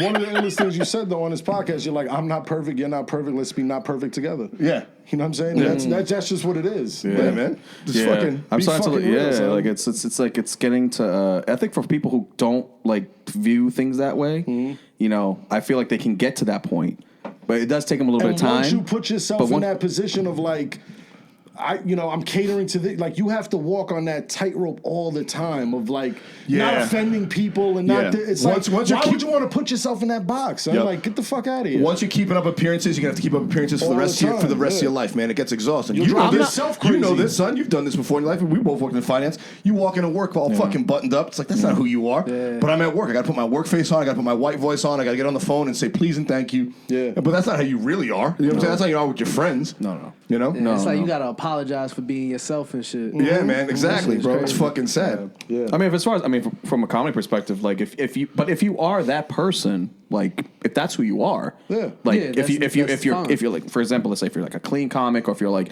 you don't do like, let's say, and we know clean comics and they're fucking dope to hang out with. Yeah. But that's who they are. Yeah. Great example, Matt P. Brown, right? A friend of ours, sweetest kid in the world. Baby faced, but that's who he is. Yeah, and he's fun like that. Yeah. But then you meet some guy, I won't name names. Brian Higginbottom's But then you meet some guy, some fucking comic who plays that, and then you meet him outside off the stage, and they're fucking uptight, or they're fucking dirty, or this or that, and like, it's not yo, man, how are you living like that? Like how are you keeping two lives together at once? You know what I'm saying? It's hard enough to keep one life together. Like to keep your own life together, to be honest with yourself all the time. Yeah. It's a whole other thing to fucking lie to everyone and lie to yourself all day. Yeah. You know what I'm saying? It's got to be exhausting, bro. I think that's a lot of work. I think it was a little easier for us to like do it that way, like which is because we got into comedy a little older. So we had like life experiences that taught us like, hey man, fucking be yourself, Yeah. I think when you're younger, a little younger, you're trying to like impress or follow the crowd, or there's two types of people. Trying to fit in, son. Yeah, there's two types of people in my opinion that are like that do this type of shit. There's the people that like do it and they live it and they like that's who they are. Off stage, they do it like righteously, I guess if it's the word, but they're doing what's true to them. Yeah. Right? Yeah. But then there's all of the other side of people that do this because, they'll go to the next thing that's trendy, or they'll hop on the next motherfucker that's hot, or they'll just, they want to be fucking famous. Yeah. They want to be popular. You have those people too. And there's a lot of people that are successful at doing that. However, for me, it's like at the end of the night or end of a show, can I look in my mirror and take a shower and be like, all right, was I myself? Like, you know what I'm saying? I know a lot of people may not probably think that way in their life, but I would rather die knowing like. But that's the thing about and rather just live my life. You did it your way. Yeah, live with my imperfections as much as my perfections. That's Perfecation, a son. word, son. Perfection. You see that shit, A new son? chaseism right here, son. You heard it live, Prezy. Perfections. Perfections. I don't even know what the fuck you combine. You know what it is, son. Don't just let it be, son. Let it be. You know it makes sense if you don't think about it. Yeah, you think too much, son. Just you know what it is, son. You didn't say Scary shit doesn't make sense. Perfection, son. You know the vibes. He know the vibes, son. Join the vibes, son. I was tricked. I was tricked. I was tricked. I'm not even trying to trick you, my nigga. He hit you with the trism I right understood there. it. Yeah, you did it. I He hit you with understood the it. chase trism. He said it, and I was like, yeah, that's What's Chase's full name? Mugga Mug, son. Mugga Mug. What's Chase's first? What's your full? What was your full nickname? Trism, Chase Abel, blah blah blah blah blah. Oh, the one I said earlier. Yeah. It's Tech Ruckus is momentous.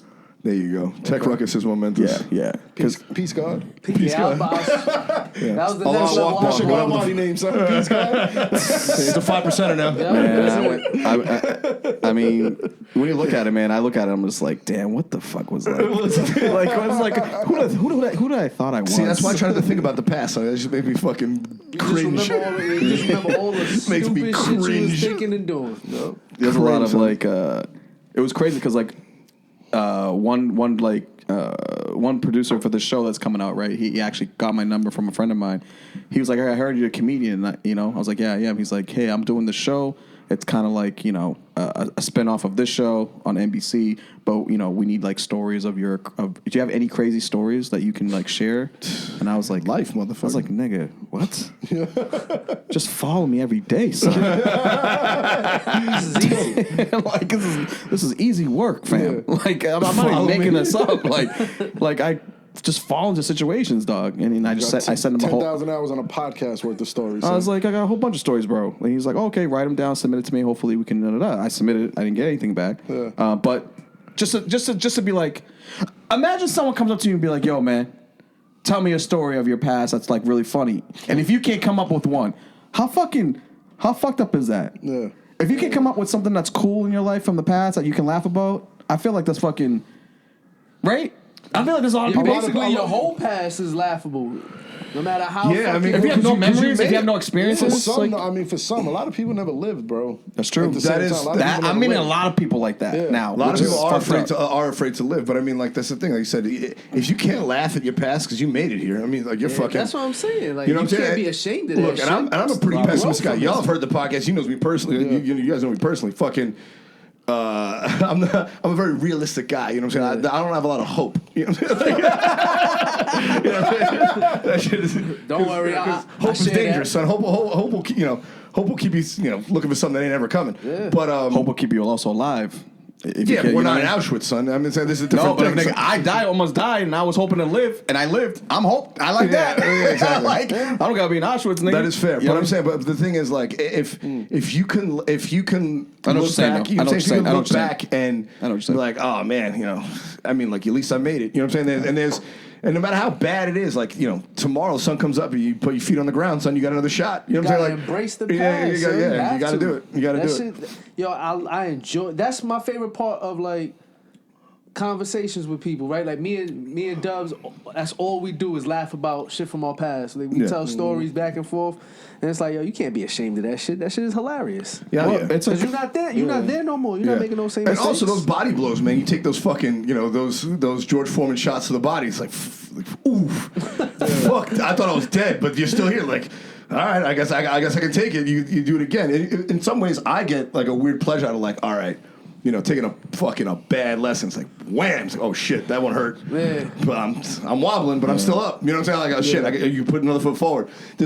I get a weird strength in that. I get a weird sort of, it's almost like fuck you. You know, you know what I'm saying? Like, all right, I'm still alive despite this bullshit. Well, now what? You spoke on that on your last episode. You were like, when you take those blows, it gets you focused. You know what I'm Yeah, saying? man. Like, Yeah, man. gets you Yeah, I mean, well, focused. it gets you focused, but again, it gives you a sense. It makes you, in a weird way, looking back. Instead, at the time, it sucks, Yeah. but looking back, you're like, oh. I can push through that. Yeah. I didn't know I was that strong. Yeah. I didn't know I had that kind of strength. You know what I'm saying? I didn't know I could take a beating like that and keep going. I didn't know, and then after a while you start taking enough of them, like, oh shit, like Maybe I was built to take beatings, son. You know what I'm saying? It ain't that hard. Maybe, like I said, I've said on the podcast, maybe I was built to chop wood. You know what I'm saying? Maybe it's not supposed to be easy for me. Yeah. It matters because it's hard for me. You know? You start thinking like that. Well, that's where you function the best, I think. Oh, really? Yeah, you chop wood, son. That's Yeah. I mean, that's you need to put that work in because if it comes too easy for you, I lose you get respect for it. disinterested. Yeah, I get disinterested. I lose respect for it. If it's too simple, I don't. Because I don't know. It's weird for me because the challenge is like. Because I want to win, and if I win, then I stop playing. Like, you beat a game. You know what I'm saying? When you play Nintendo, son, you beat Contra. The fuck you gonna play Contra for again, son? The game's over, it's son. over. Yeah, but I'm saying, but then That's the secret motherfuckers don't know. I don't want to blow it up on a pocket. He doesn't want to win. He's gonna win. Yeah. You think know what I'm so? saying? He's gonna win, son. Like, it doesn't fail, son. I know this thing for my whole life. So it's like the next. he's gonna win. Let me tell you So once something. he does, it's like Look the what next he did in endeavor. a year, son. Listen. You know what I'm saying? Like, think so? From From the time. Well, this is one of the things that I have kind of gripes with Randy is the fact that Oh no, that would fucking. this motherfucker. Get Chase more Jameson. On me, so get him a drink, son. Get that No, because bro, like Here you go, get him a drink. I told him, you know, when he before he even started comedy. Oh yeah. You know what I'm saying? When Randy's interest in comedy was increasing, like his interest in comedy always was there. The interest to do stand-up comedy, Do it himself, to do it himself, you know, because those are two different things, right? So I was like, and then once he started, like, you know, when he started like asking me questions about it, and we started going around like to Boston, we started like going open mics and going to shows. He started like meeting people, and because I've seen comedy already for so long, like prior to meeting him, like I've already 4 years in. As soon as I see him doing this type of stuff that he was doing and like how he was operating, he wasn't like, I knew from there that he's gonna make it because he has a like he likes to do it. Yeah, you know what I'm saying? Like he likes to do it. He's not like, Well, you told me this, you know. And so let me tell you a story, example of that. Okay, this is funny. I don't know if you remember this. So after my, I've been in comedy. I mean, probably fucking 3 weeks, 4 weeks. You know, fucking bombing, son. When I say bombing, like I wish I lost the phone that had all the first tapes that I did for my first year. So I lost those tapes, but I wish I had them because they were bad. So, I mean, fucking bad bombings. You know, and Chase, and I remember when I Chase went inside, we were doing 2 sets, 3 sets a night. You know, I remember going off stage one time, and Chase goes, "Man, you're really good at that." I'm like, "What, son? I just ate shit." He's like, "Yeah, you're good at that." I'm like, "What are you talking about, son?" He's like, "I've never seen someone take a bombing that bad and keep wanting to go up, son." He's like, "You'll be all right." He's like, "If you could deal with that, you'll be fine." You know, That's why he told me, he's like, "You'll be fine." He's like, Yeah. He's like, "If you can get through that fucking misery that I just saw and want to go up again later tonight, you'll be all right." Because I'm not expecting the motherfucker to be killing it. That's not what happens in stand-up. What makes you stronger is how much beatings you can take. Yeah. How many bombings you can take. Well, that's life, How many though. motherfuckers? That's life, though. Yeah, but it's a little different when you stand up comic because now what you're doing is you're translating your life experiences into a show. Into a Yeah. show. Yeah. You know what I'm saying? So if you can take more shit, you're gonna last in this business. That's what I'm saying. That's why I never give a fuck about like, you know, motherfuckers like talking about like pizza and talking about this shit or like hack shit. Yeah. I fucking hate that shit. I respect comics that do because if they can make it and funny, and they can cultivate and put food on the table and have a career, I'm all for that shit. Yeah. But like when you like talk about like your family shit or you talk about like, you know, or your whatever, things that's true to you or meaningful to you that you can get for whatever reason you think is funny, Right. that shit's dope. Yeah. That shit's dope because because when he can leave here, like when he leaves here this earth, it could be tomorrow, it could be next week, hopefully not, but 20 years from now, 30 years from now, I could be like, at his eulogy, son, be like, he did it the way he want. Yeah. Yeah. How many motherfuckers can say that shit? He needed that. He needed you to be there off the stage to be like, you could take that bomb and like he I told him that. He took all of that in, son. He you know what I'm saying? I know how he works. I didn't know that. Yeah, I didn't know. I told you that at the time. You might have forgotten. It was like, dang you. That I mean, it was you were huge in it. You were. Jeff was because Jeff was the first. Jeff told me to fucking quit my job. I was like, what? But he introduced me to Jeff. Yeah, you know what I'm saying? Because they're like, hey, this guy would like you. I'm like, I don't know that everyone I met in comedy is through Chase to starting out. So and the encouragement from home. You know what I'm saying? Like my grandparents, my grandfather. Pop, rest his soul. He would ask me like, he would ask me. he wouldn't ask me how the set goes. He's like, how much time do you do? You know, and at first it was 5 minutes. You know, the next year was 10. Next year was 15. So, you're doing 15 minutes? Somehow he knew that doing more time meant I was doing better. Yeah, you know what I'm saying? So those little things. And for whatever reason, I'm good at hanging on the little things that mean something to me. That come from people I care. That's what. Appreciative. Yeah, and it's important if it comes from people I care about. Anybody, you know, I got how many fucking DMs I get a day saying people you're hilarious, and I appreciate that a lot. It means a lot to me. But for like.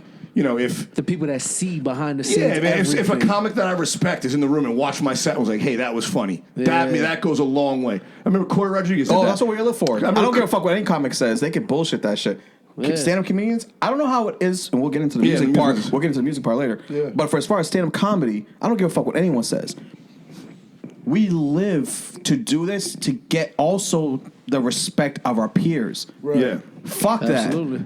If I walk into the comic, well, not the comedy side because I'm not good enough yet, but or whatever comedy club, right. And if I'm not performing, if there's a headliner there but knows me, and they can vouch and be like, "Hey, he's funny. Put him up." You know how fucking that's dope. That's better than winning $100 million on a scratch ticket, dog. For me, yeah. You know what I'm saying? Like, because I'm like, oh, this comedian who I followed respects what I do. What are you trying to do? That's pretty cool, man. You know what I mean? I know a lot of people don't live life that way. They're like, I don't give a fuck what people think about me. That's cool. We have to live that way. But it's different when you're doing... This is a hard thing. Art is a hard thing. Producing art, like creating content that's like something that you like and having people like... Fuck with it. Well, that's something I always you can't avoid the connection. That's you something can't I respect avoid about Jesse and the way the music y'all make is that... You know, it's not this fucking bullshit trap music that's playing it, shit, but it's what you guys want to make, son. You know I remember I was in Orlando one year, and fucking Randy texted me early in the morning. I was going to fucking Universal Studios, and I had a random text from him, and he goes, "Son, when are you gonna sell out already?" You must have been listening to something somewhere. He's like, "Son, when the fuck are you gonna sell out already?" And we had that talk, and it's funny to hear. I was like, "Yo, man, you can produce for fucking anybody. Just fucking make it." He's like, "Yeah, but I don't want to do that." You know what I'm saying? All right, respect. Yeah. Randy, but hold on, real quick. The funny thing about hearing him talk about social media is he's talking about like, yo, today I get a bunch of DMs from people showing me love. Son, I remember when this nigga didn't even want to post nothing on anything. Like, he didn't want to fuck with social media. He didn't understand. He's like, son, one of our long lost cousins are trying to follow him. He's like, son, this person's trying to message me. Like, what the fuck do I do?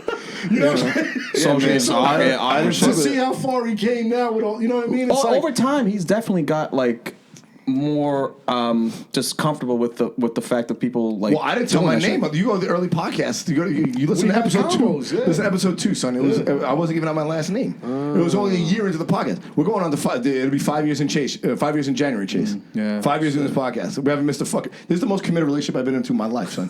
You know this podcast, it's real. Yeah, that's what I'm saying. And I don't even stay over. I leave. Like I said on the last episode, that's why he lasts long, because even though we were twisted in wherever we were at that time in vacation, Virginia, you can't stop the podcast, son. You can't. No, why would I? Can't, I look forward to it every week, son. Yeah. It's the most consistent thing, and the dynamic between you two.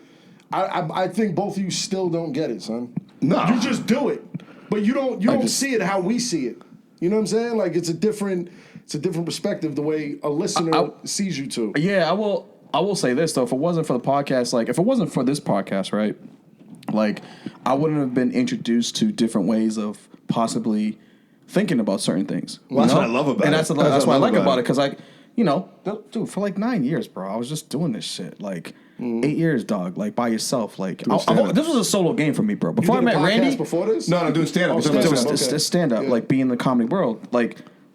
It was a solo game for me, bro. I didn't roll with it. I didn't roll with nobody.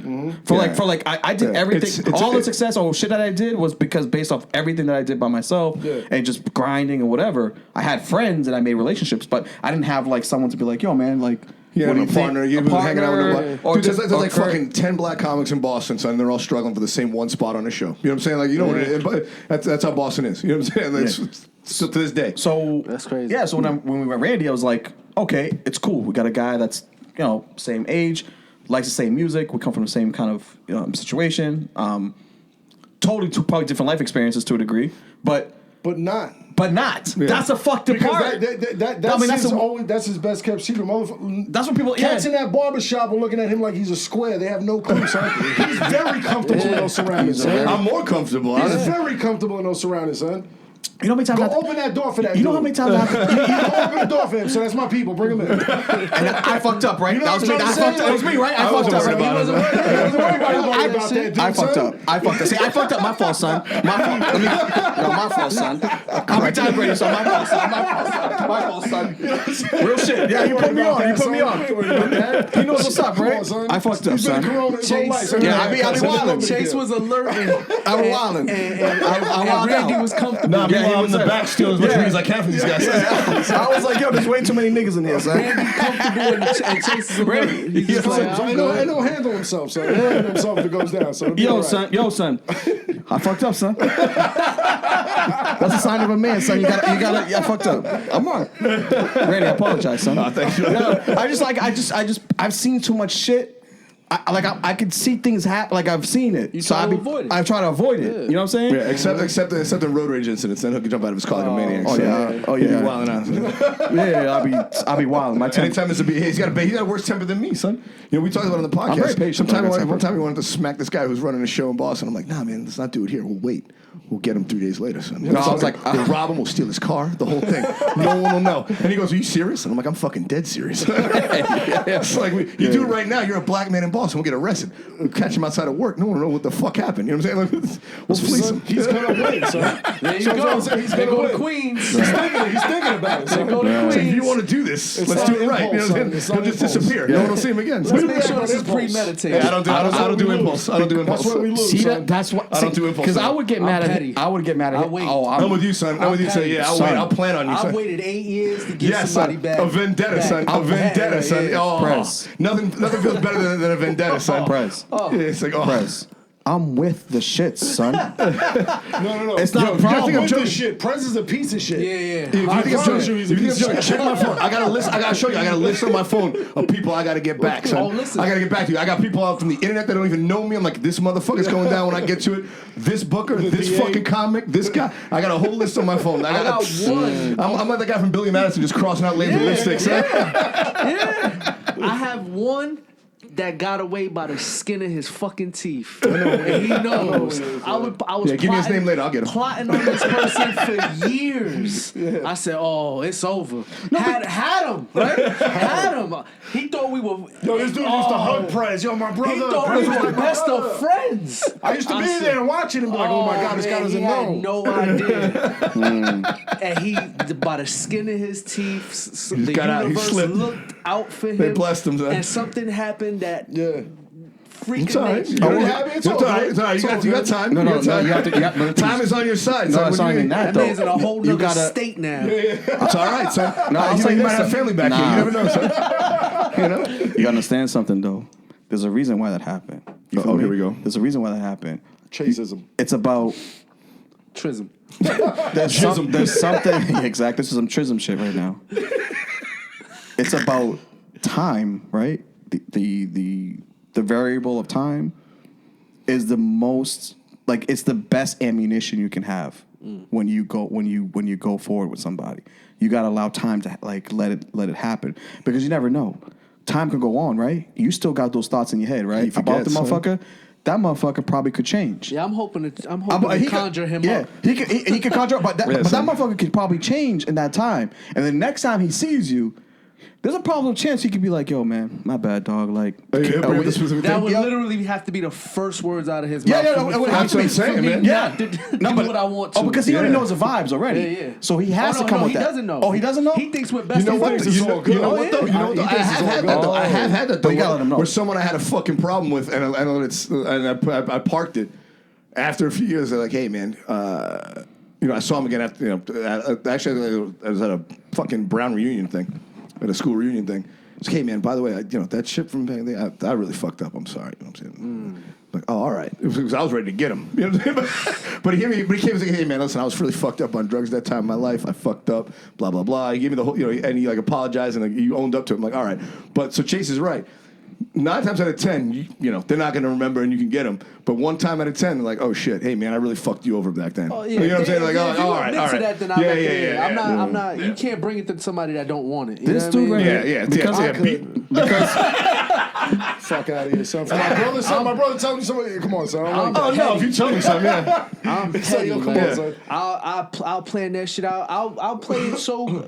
Oh, yeah. Because my whole thing. I'm good about burying it. I can bury it. Oh, no, I'll bury it, son. I believe in consequence. I believe in, okay, I could be your karma. Yeah, exactly. I don't mind being your. I'll wait it out. I'll be your karma. Don't See, worry about it. Lessons need to be learned, son. Yeah, Lessons need to be learned. Yeah, I've always been reactive. Yeah, Chase can't wait, son. I can't wait. I'm emotional. Chase can't wait. I'm emotional. Chase can't wait, son. Chase can't wait. I'm sensitive and emotional, so I react like. the same way, son. I'm like, yo. I was like, yo, what'd you say? Yeah. No, repeat that. Like, I gotta make sure. Yeah. But Randy be like, dog, I've had it, bro. This dude There's saved 100 me, people bro. in This this dude's fucking bar right now. This Don't dude do it. saved me from from killing people, bro. No, Like, you know what I mean? but I also, I'm a little. I like to extort people. So, so I'm like, all right. They fucked up once, so now I get to bleed that pig for the rest of my life, son. I'll please owe me something. Please owe me some money or a favor. I'll hold it over your head for the rest of my life, son. I'll get. You know what I'm saying? You'll pay interest. I'm like the bank, son. You'll pay interest of 30 fucking years on that one thing you did fucked up in 1989, son. You know what I'm saying? Like that's what it is. That's what it is. And Randy, I have to say, the check is in the mail. Nigga, you think I don't know he knows that about me, son? I got him, son. I wrote the check. You think I didn't tell you something? I didn't tell Will Smith checks. You wrote $1 million 10 years in the future. Son, you post-dated it 2028. Bro. 2028. Did Jim Carrey do that shit too? Yeah, he wrote himself a $10 million check in 1990. Bro, crazy. Like 1989, he wrote himself a check in 1999 for $1 million and cash it. Bro, Randy doesn't even know. I got a check dated a year, 2 years from now, son. And his name, $48 for the McDonald's I hooked him up with, son. Yeah. He's being fucking, I listen. I'm petty. I can't help it. Because I'm gonna plan everything out. I need you, and the moment I get you back, I need you to regret everything that happened. Yeah, but at the same time, I don't know how you are, Prez. I am. If you're sorry, I'm willing to. I'll take the apology. I'm like, look, Me too. We won't be the best of friends. I know that's how you can react. So I'm wary of you, but I won't get fucking. I'm not gonna get angry or violent or get back at you and say, hey man, I fucked up. You know, like. If you fall on your sword, I accept that. Yeah. You know what I'm saying? Because I fucked up. Because I fucked up. Exactly. Because I fuck up. And I fuck up. And when I fuck up. And I know I fucked up. I'm like, hey man, that was all on me. I fucking did wrong. Yeah. You know I'm not too prideful to apologize for my That's what I'm saying. But again, it it goes back to treating people the way you want to be treated. Like you wouldn't blame someone for getting back at you if you fucked them over. Absolutely. But if you know you fucked someone over and you can't say, hey man, I fucked up. You forgive them. You give them like, hey man, I understand. You give them a pass on that because you would do that for yourself. Like you know what I'm saying. Like you don't treat people as you would not be treated yourself. Yeah. I don't. For me, it's like I don't, especially the people that care for you, like the people who's in your corner, that really isn't like your support system. I'll even be like with Randy, like I know Randy gets fucking upset when I do this shit though, but like if it's something that's like doesn't seem like it's a big deal, it's not really a big deal. But I'll be like, I'll proactively will say sorry before. You know what I mean? Like I'll be like, yo, I'm late, man. Like today, I'll be like, yo, my bad, bro. Traffic's my bad. I'm sorry. Like I'll throw it out first, just so like. You know what I'm saying? Because I want people to know, like, I actually feel like I'm, like, no, I don't want people to feel like, you know what I'm saying? Yeah. But he'll be like, nigga, don't worry about that shit. Like, the fuck, that's not a big thing. You know what I mean? But I will constantly proactively say sorry before something big happens because I want people to feel genuinely like, hey, I'm present. Prezy's still mad at me for my last video shoot, son. You know what I'm saying? I know the nigga, so I know how he works. And he's still mad at me from that. He is forgiven. Nigga, I just needed process time.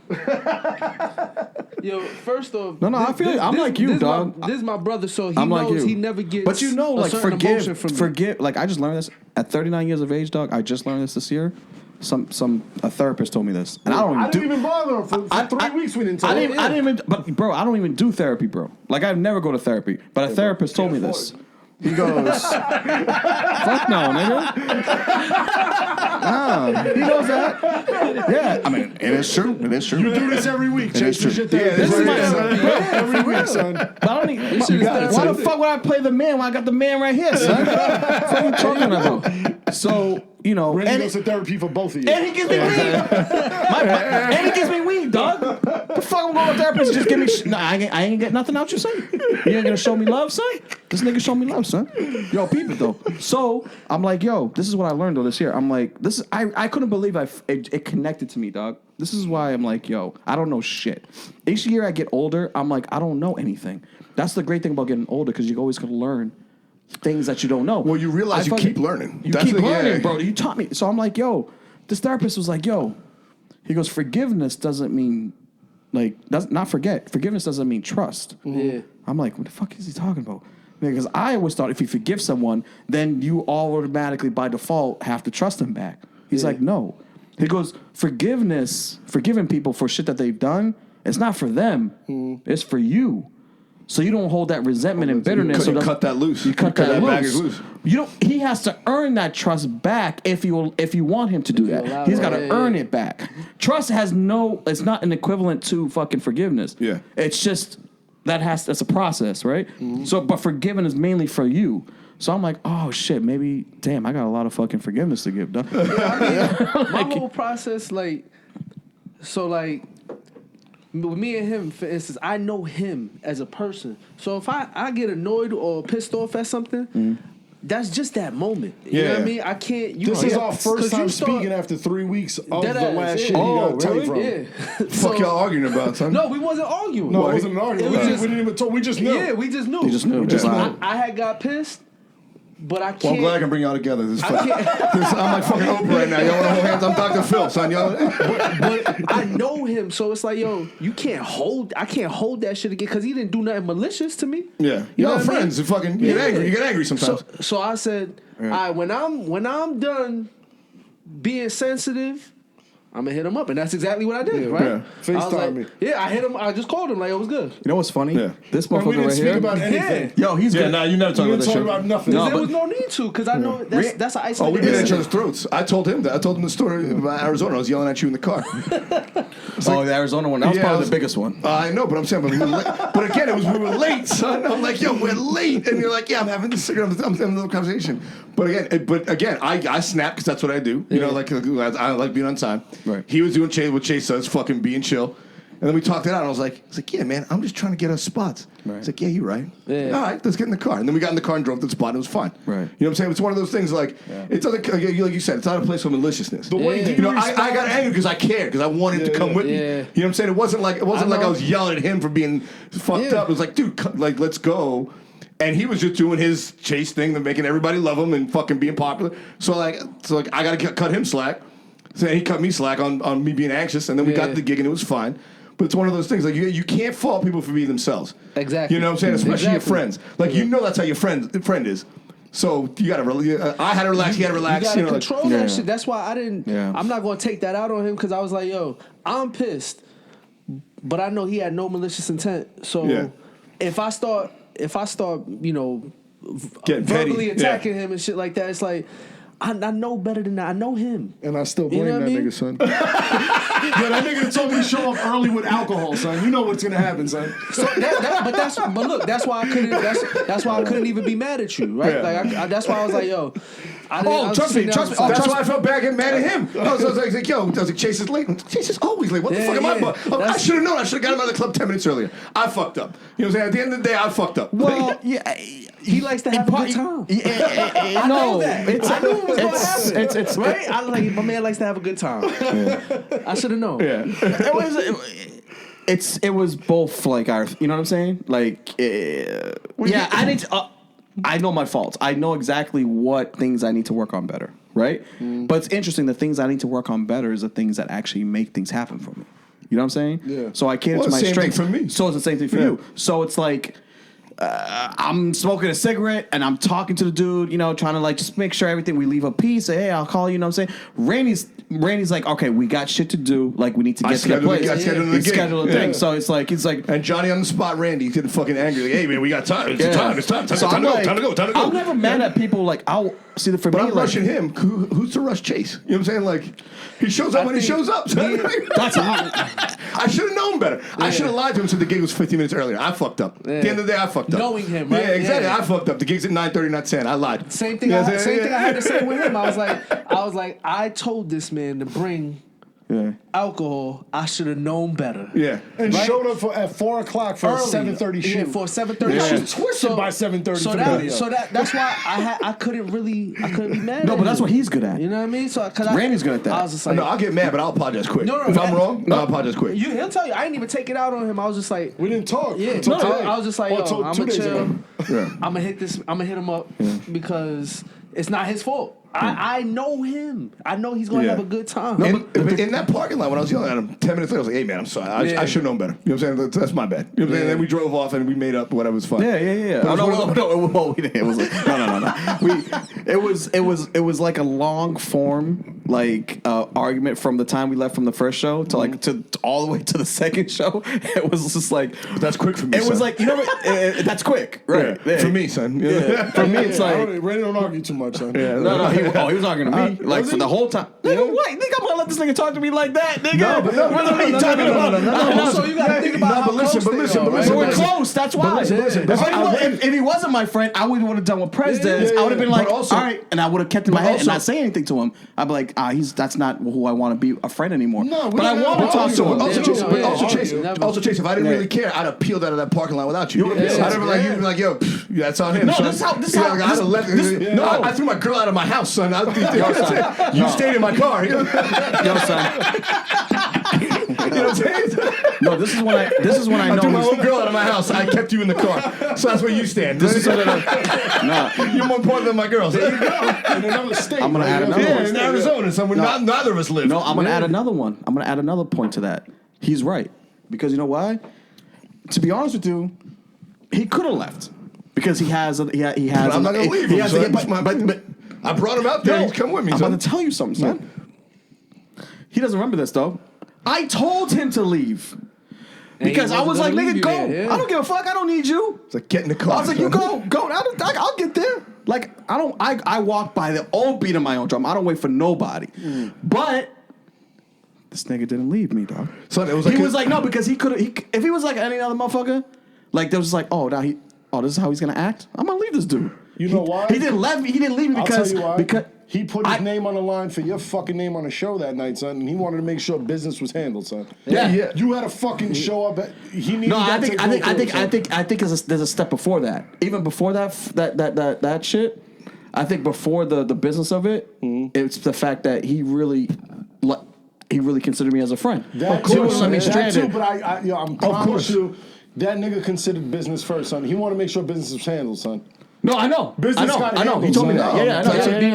Yeah. You know what it was like? He put his name on the line with a book for you, son. Don't fuck that up. You know what it was like? You seen that movie? Have y'all seen Casino with Robert De Niro? Of course. When he's in the booth yelling at Sharon Stone when she's there with Joe Pesci, he's like, get in the fucking car. I'll fucking. He's shaking the table. That's what it was like. It's like I'll fucking kill you. I'll kill you right where you stand. I'll kill him too. Get in the fucking. And he's like shaking the table. That's what it was like. Like he wanted to get up. I was like, I can't. It's like this. It's my wife, son. I gotta get in the car. So she gotta get the fuck up out of here before we both get killed. You know what I'm saying? Like, son, get the fuck in the car. I knew Prez for fucking like 6-7 years now. We have one argument that we had, and it was recorded by chance. That's great. Because we were trying to record something for some other dude who was on the line with us about some other shit. We had that one argument that we ever had in all those years recorded, son. Right. This last argument that just happened a few weeks ago, we didn't talk about it until right now. Yeah. We didn't even bring it up. Yeah, we have one on-air beef a year. How people operate? Oh, yeah, I love that. We have one on-air beef a year. Oh, yeah, I love that. Last year. When you guys do it on the podcast, I love that shit. I feel like in the last year it hasn't been that bad because we haven't been in the same city. But when we were living I think it's more because get to know each other more better, and we know like our sensibilities. But the first 3 years, once a year on air, we're fucking screaming at each other. Yo, son, I pause the podcast and I roll up. I'm like, I gotta fucking roll up. This shit's about to go down. I can see when it's coming because I know you two, so I know when it's coming. I'm like, because in Boston, we start the cameras, set the mics, just like 10 minutes before the podcast, and we get going. And if it's hot, I keep it in the podcast. Yeah. So we start going, and you show up late, or I remember who we argued about.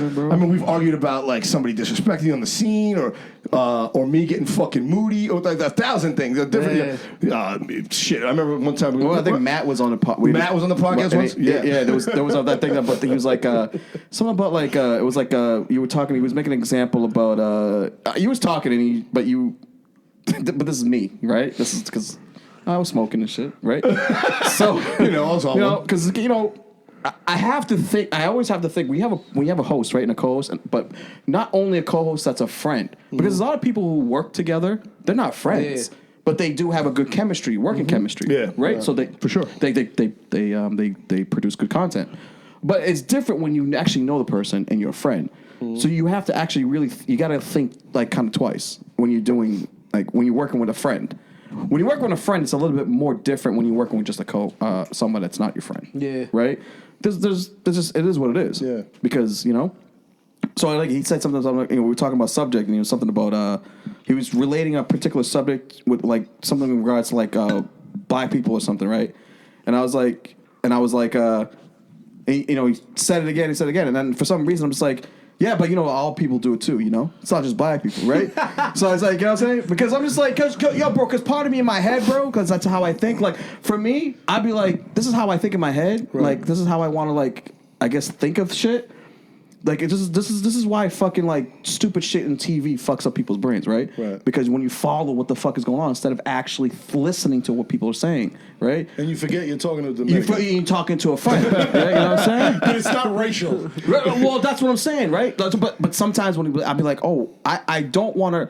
I don't like to highlight on like negative shit about like any particular groups. Right. You know what I'm saying? Like, because I hate everybody equally. Because I like you hate everybody. You want to put everyone on an even playing field. You don't want to. I hate to like generalize. You know what I'm saying? Like, so when I hear like, I never like the way I do my shit. Like this is how I always gonna be. Like I'm never gonna say stuff to undermine black people or undermine Spanish people or undermine Asian. You know what I'm saying? Oh no! But I'm gonna do all of that. Did I come out racist in this country? You know what I'm saying? About to cancel right here with this story? No, this is my like. Careful, this is how I think though. Like subconsciously. Don't cancel me right now, son. You know what I'm saying? But I gotta understand. Like, anyways, when I was like, what? And then I think he probably took it as like, yo, he thinks I'm like just targeting this. And I'm like, yeah, and then I'm like, oh shit, I think the way I said it was like, yeah, but that's not what he was trying to say. Yeah. You know what I'm saying? So he was like. He's like, and he's like, black people get away with it. I was like, nigga, black people get away with it. I was like, well, so now it gets into a whole thing. He has nothing to talk about. I love that episode. You know what I'm saying? You remember that one? So I'm saying. So now I'm thinking, I don't remember the number. Matt, I know what he's talking about. Matt, who was on it? Emma Bello. It was that episode, right? So I'm like, now I'm thinking, was super uncomfortable, son. He didn't know what to say. He was just like Jake was uncomfortable on the phone with us. We got somebody on the phone and he's like, guys. He's like, guys, I think it's time to hang up. But we fucked up our computer. We caught him in a crossfire a few times. Yeah. But with that being said, though, that podcast actually woke me up to. I have to be able to fucking like listen. Like, I'm a pretty good listener and I'm a very patient person. But I have to like look at everything. You know what I'm saying? Like plus I'm a comedian, dog. But you know what? You know what I'm saying? Like you can't be sensitive like when motherfuckers saying shit to you. First. But sometimes I get pulled into that shit. You know what I'm saying? I'd be like, yo, I gotta speak up for my shit. No, but first things first, Chase. But first things first, listen to this. That podcast to this day. It's still, I think it says, so it's one of the first podcasts that I posted like video clips of us on IGTV. Still has one of our highest views, and that podcast is still in our top 20 most listened to podcasts. I'll tell you what. Top 20 most listened to podcasts. You know what's funny, bro? You know what's funny, G? You know what's funny, G? But 1 second, you know what's funny, buddy? And we've done 600, all the fucking 250 episodes almost. He tells me all the information about the podcast, bro. You know how much you know how much I defend this motherfucker a week? With other people, bro. I don't even give a fuck about the numbers, dog. Like I'd be like, yo, I'm chilling, son. You got it, son. Whatever the numbers is, the numbers is, son. You know what I'm saying? Like people, you defend them with other people. Send them niggas my Instagram. Listen, that episode brings authenticity to the podcast. That's it is because it's real, son. It's real conversation and it's emotion, real. It's a real dynamic that people experience in their life, but they don't want to talk about. They don't put that on a mic and on Instagram. Yeah. That's real shit, son. That shit means more than what any motherfucker got to come to you and say about this dude, son. Yeah. They don't know, son. They don't know. These cats don't know, son. Send them my Instagram. You know my response. Come talk to me. But you know what my response is, bro? I'd be like, you don't know this dude. Like he's like, you know what I'm saying? Like he's gonna make it before all of me. I told him in comedy 2 years in, bro. You're gonna make it before me, son. Yeah. I know that, son. He doesn't think bro. He doesn't even know that I used to work at an agency, bro. I knew that. 3 years. I know. I see this shit. Like I know what works. I know what connects with people.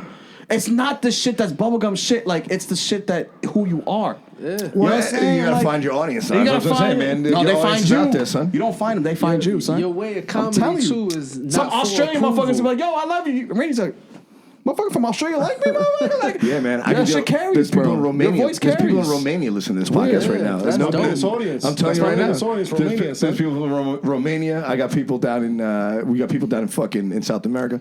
Yo, we got people in Japan listening to this shit right now. Yeah. I mean, it might be only 2 or 3, but there's somebody in Kyoto listening to this bullshit right now. You believe that shit? I mean, but that's the thing. Like, you don't know who else feels like you out there because the world's big. You know what I'm saying? Like, you know Boston, I know New York. You know, I'm in LA now, and there's fucking that's a whole other thing. Yeah. But there's real people in real places. I mean, Of course. That's what I'm saying. There's people. What's the other place? Montenegro. This fucking countries I barely heard of, son. It's like an Arab country, right? Montenegro. Montenegro's in Eastern black. Europe. Eastern Europe. Yeah. Negro. No, it's not black. It's white. Local black, radio nigga. couldn't do this, son.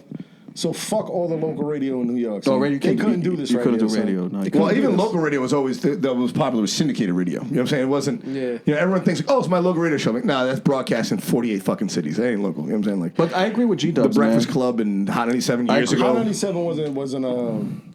They weren't broadcast in other states. They weren't syndicated. They weren't syndicated. They weren't No. syndicated. Okay. No, 105 was Power 105. Oh, is that what I for the removed? morning show. Oh, that's right. Because Power 105 is Clear Channel. My buddy used to. Clear Channel, My buddy exactly. used to work. My buddy was a senior executive at Clear Channel, bro. If I told you what salaries they paid to like Ryan Seacrest, you guys would vomit on yourself. No, It's wild. I'm son. trying. No, I know. That's what I'm saying. I know how this shit works. And the internet, this shit.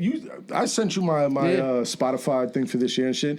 Our biggest country, we got heard in 58 countries. Our biggest country was Romania. It's funny that you mentioned Romania. shit. It was our biggest country. Yeah, we're huge in Canada, Chase. Shout out to Canada. We're big in Canada, son. Vancouver, Toronto, I'm coming for you. But how We have an audience out there. for us, son. Yeah, You know what I'm saying? you They ain't couldn't do lying. that. You ain't lying. All right. Yeah, man. Yeah, the world is. I think the world is like. It's getting smaller. It's small. It's a real small world, man. You know, It's getting and smaller. Yeah, and it's getting smaller, like you said. And I think people like who operate like just I'm talking about the people on the ground. You know, Yeah. not the people at the top. You know, people at the top. There might be some that comes to the ground once in a while. Who fucking knows? I don't know. But this is how people kind of live, like every day. Like, hey, I see you. We talk. You know, and then we just keep it moving, man. Well, Like, no, I mean, you know what happens is people get serialized. They get used to. Like Those people on the top look for people on the ground to feed their family, son. Of course. You know what I'm saying? Of course. They don't want to fuck. Now They're not creative, Nothing son. happens. No one in Hollywood. I'll tell you right now. And I've only been there for a fucking year. And you told me this going in. Like, this is a weird place going into LA. yeah, it's fucking weird as shit. But nowadays, like, they bunch don't of get weirdos like, over there. managers' age. None of those people want to speak to you unless you already have a following. They want to sell something that's already packaged Yeah. up. But Sure. But then that means you own your own content. Yeah, if you're smart, you own it right. But you build your own fan base. But what, like I said, it shrinks the world down to find people that have similar views. You know what I'm saying? But that's what I was curious about with what you guys are doing. How does it work on the music side? Because how long did it take for you guys to put together that album? Which one? The last one? Yeah, the last album. A few months. Yeah. Yeah, a few months. So you guys, it was your second quarantine. It was your second quarantine album. Yes, 'cause my we started first recording- quarantine album was Farmer's Joint. Because the last one you guys did was a couple years ago. Yeah. No. We Everything put was out- this year. Everything is this year. We The put first out Honest 3 Class album albums. was this year. January. Was January of this year? January 20th. But I feel like you've been on tracks of his for years. Yeah. Since 2019. Okay. I was on the He was on Armory Armory of Thoughts. Okay. I was like, wait a minute. I know you've been on this. So let's kind of like we got music since 2015, right? Yeah. That's what I'm saying. So I let's know you've been unpack making music for a minute. So let's like kind of But like it's never came out. Yeah, it it didn't never come came out out. till 2019. Okay. On my shit. Okay. Yeah. so let's like unpack this for a second, right? Yeah. So just for people that are listening, because we Yeah, now we got through our relationship issues and shit. Yeah, now now we got through fucking therapy. Y'all sat through an hour and a half of therapy. Yeah. exactly. Now that we got fucking 15 Now minutes. the motherfuckers are tuned out of the podcast. Let's talk about the good stuff. Let's talk about what we're here for. This is trust me, this is what I drove down here for, and I want to know the Timeline. the timeline of I guess. I know we already had a couple times, G Dubs on the podcast. This is the first time you're on the podcast. So basically, in a nutshell, you guys linked up together. You guys are like obviously known each other for a while, right? So I guess how did you guys come together like real quickly, like, and how did you guys come to the who came to the conclusion like we should come to work together and produce content together? In our past life, we worked with each other. Definitely. And that's where I met him. Crime. And there was a middleman who said, yo, I know Crime. this guy who does the same thing that you do. You guys should link up. That's right. So we linked up. We realized we didn't like a lot Each of people other. with each other. Yeah. No, we were the same kind of person. Sure. And he was listening to my music. He took a listen to my shit and he was like, yo, I fuck with what you're doing. I was doing beats for myself. He liked my beats, so we hooked up from there. Okay. And then that was, 2014, something like that? 2014. It's right around the time we met too. Shit. Yeah. Oh yeah. 2014. Sam J put us together. Same thing. I met Sam J. Sam J's like, you like my boy. And our first song didn't just to show the authenticity of the relationship. Our first song didn't come out till 2019, as far as publicly. Yeah. We Okay, so recorded the things ones since I've heard then. have been older. All right. Yeah. Okay. No, they were around that time, but we have probably a whole other album that never That's what I'm came saying. out. Because I know I'd heard beats you done with him, but that didn't come out till 2019. 2019, No, he featured on my album, Yeah, my yeah, solo yeah. album Okay. Yeah. at that time. And then during quarantine, the name The Honest Class, I had that name for years. I've said that in 2009 on songs. I would always reference, it was kind of like a roots mentality. Like I would have people come in, play piano for me, play fucking guitar, bass guitar. So it was like an ensemble type of thing. People came in and out. We used that name officially, The Honest Class, for us as a duo. Nice. Okay. And then I did the Farmer's Joint during quarantine, and then we came out with the first Honest Class album in January of 2020. Yeah. That's when that dropped. And then the second one, we few didn't months start later. recording till July, and it was done August. Oh, so you guys went back to back. back to Yeah, back. So yeah. we would come here, we'd go eat at this Italian restaurants locally. We We'd got come back here. routine. so And in we would knock between, the songs you out. did the last one, right? You did in the 33 days. You did the last album, the EP, which is the Heads or Tails. yeah, the EP, Heads or Tails, yeah, yeah. yeah. Heads or Tails. Yeah. So you did two. So you did two albums in 1 year. Three. We did Three. two group and one Two solo. group. Fuck, and then man, my that's solo. crazy. Yeah. That's crazy. And we're And pretty we- much. oh, I'm yeah. working on a Solo. press solo album that I'm producing. For Oh, him. nice, Should son. be out soon. Nice. Yeah. See, I feel like so for any comedy, so for any non-music fans listening, or at least like how music works, like it's almost like 5 new minutes in comedy is like a new 3-minute song, son. It takes fucking 6, 8, 12 weeks to come up with 5 good minutes of comedy. Right. Yeah. It'll take that much for a song. So to get the beat right, to get the lyrics right, to lay it down, to put the master, to put it together. So I feel like the timeline is even more condensed for the work you guys do than it is for comedians, because we're working solo. It's like for me to make up a joke or for Chase to make up for a joke idea, like you have an idea, you try it on stage, you do 3, 4, 6 weeks, you get it right, and then you can start doing it in paid gigs. Y'all, you have to make the fucking beat and the lyrics and the whole shit, and then He makes the process easier. But there's also He makes the process because literally, I come through. He finds his own inspirations as it is to just create. Beats So you from start with a scratch. beat first? Yes. So you don't have lyrics written for any beat. And that's the thing. I get the right on the spot. Okay. Like while Because he's that's what I was here. curious about. How does the writing work versus the producing work? So most of our shit we write together. Okay. Like on the spot, and then sometimes he sends me a batch of beats all the time. I'll write at home. So you guys start beat first. Yeah. Okay. And then from there we go from there. But it's like he makes the process so much easier when you're excited by what you hear. Yeah. Like I love the beats that I'm getting, right? Yeah. Like when he's like, "Oh, I made this for you," or he's like, "Oh, I'm gonna start making this." When he he's digging for samples, because it's a process. I've learned to hear it before it's done because of him. Like, he'll do certain things, and I'm like, I've been around it for so long now that I'm like, all right, I know how this is I know where this is going. Right. I know what I want to do with this now, and it's just like he makes the process that much easier. So literally, I just come in here and write. Like, and the creative process just flows because it's put there for you. It's already there. Yeah. He did all the work. How long have you been in the music business? How long have you been around rhymes? The right way? I mean, no, listen. You listen, yo. You ask any year, 2 years? You ask. No, that's so funny. Chase knows this. It's a two-part answer. Yeah. Chase knows. You ask a two-part answer. You ask any comedian this. Yeah. When did you start and when did you care? Yeah. You know, and just like in comedy, this how much time can you do and how much time do you got? Yeah. You know what I'm saying? Like I can do 45 minutes. I got a half an hour. You know what I'm saying? Or I started in 2016. I gave you shit in 2018. Yeah. For me, I started when I cared. So he knew. You know what that shit has to do with though? Yeah. Also, it's like if you have you're new into the game, you've been doing jokes for a while, you can listen to his content and say, yo, you're funny, but let me direct your funny a little bit. No, I don't do that anymore. Right? Like, no, but what I'm saying is, I tried, nigga. I'm trying to give This you motherfucker said, nope, I don't want to say nothing anymore. But I'm saying that I'm trying to give you I tried to. You see the potential. I see the potential. I tried to use it. He's like, I ain't trying to hear it. That nigga knows how to rap, but sometimes I'm like, yo, I see his potential as a producer, and I'm like, right. This is how and these are the beats you be hitting on. You know. The beats, but also just the energy. Like, you have to know the personality of the person. Yeah. You bring him in here. I know he likes to eat. He likes to chill. Boom. We get him in his comfort zone. So I know how to set it's the like booking a atmosphere comedy to get show, what son. I need out of him. It's like booking a comedy show, Chase. It's like putting the right lineup together. It's like, all right, how are these people going to succeed? You put them in this room with these people, bong, and this is the order, bong, bong, bong, bong, bong. Yeah. You know what I'm saying? Yeah, so I get that. And that's what it turns out to. creates the And then environment. when we get together, like, I know the nigga likes to laugh. I like to laugh. We'll laugh for 4 hours before we get to music. Yes. We'll fucking watch some shit. We'll laugh. We'll laugh at other people rapping. We'll laugh. You know what I'm saying? And then it's like, all right, so let's get busy. I'll throw the beat on. And He made me love this shit again. I stopped rapping for a long time. I stopped like 2012. 2011 I stopped. And I did my last show 2012, and I was like, I'm done. The beat started changing. I wasn't a fan of it. Right? Yeah, the new beats fucking suck, son. And they fucking stink. And then he made me fall in love with it all over again. Like, you know, it was fun again.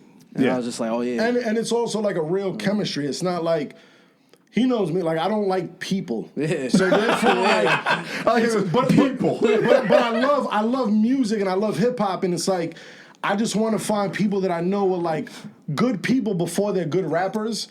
So he's a good person before he's a good rapper, and then it just so happens that he knows how to rap. So it makes it seamless that helps, how we vibe and shit. So he'll come out and I'll be like, yo, Prez. And then I'll hear other people and I'm like, my man's way better than you, son. Listen to this. Like, it just makes it easier for me, too, as a producer to be like, listen to this shit. You learn something from this. Listen to what we're doing. Yeah. Listen to what this is. Like, but you know what, too's funny about? I love what he said. He says, like, I don't like people.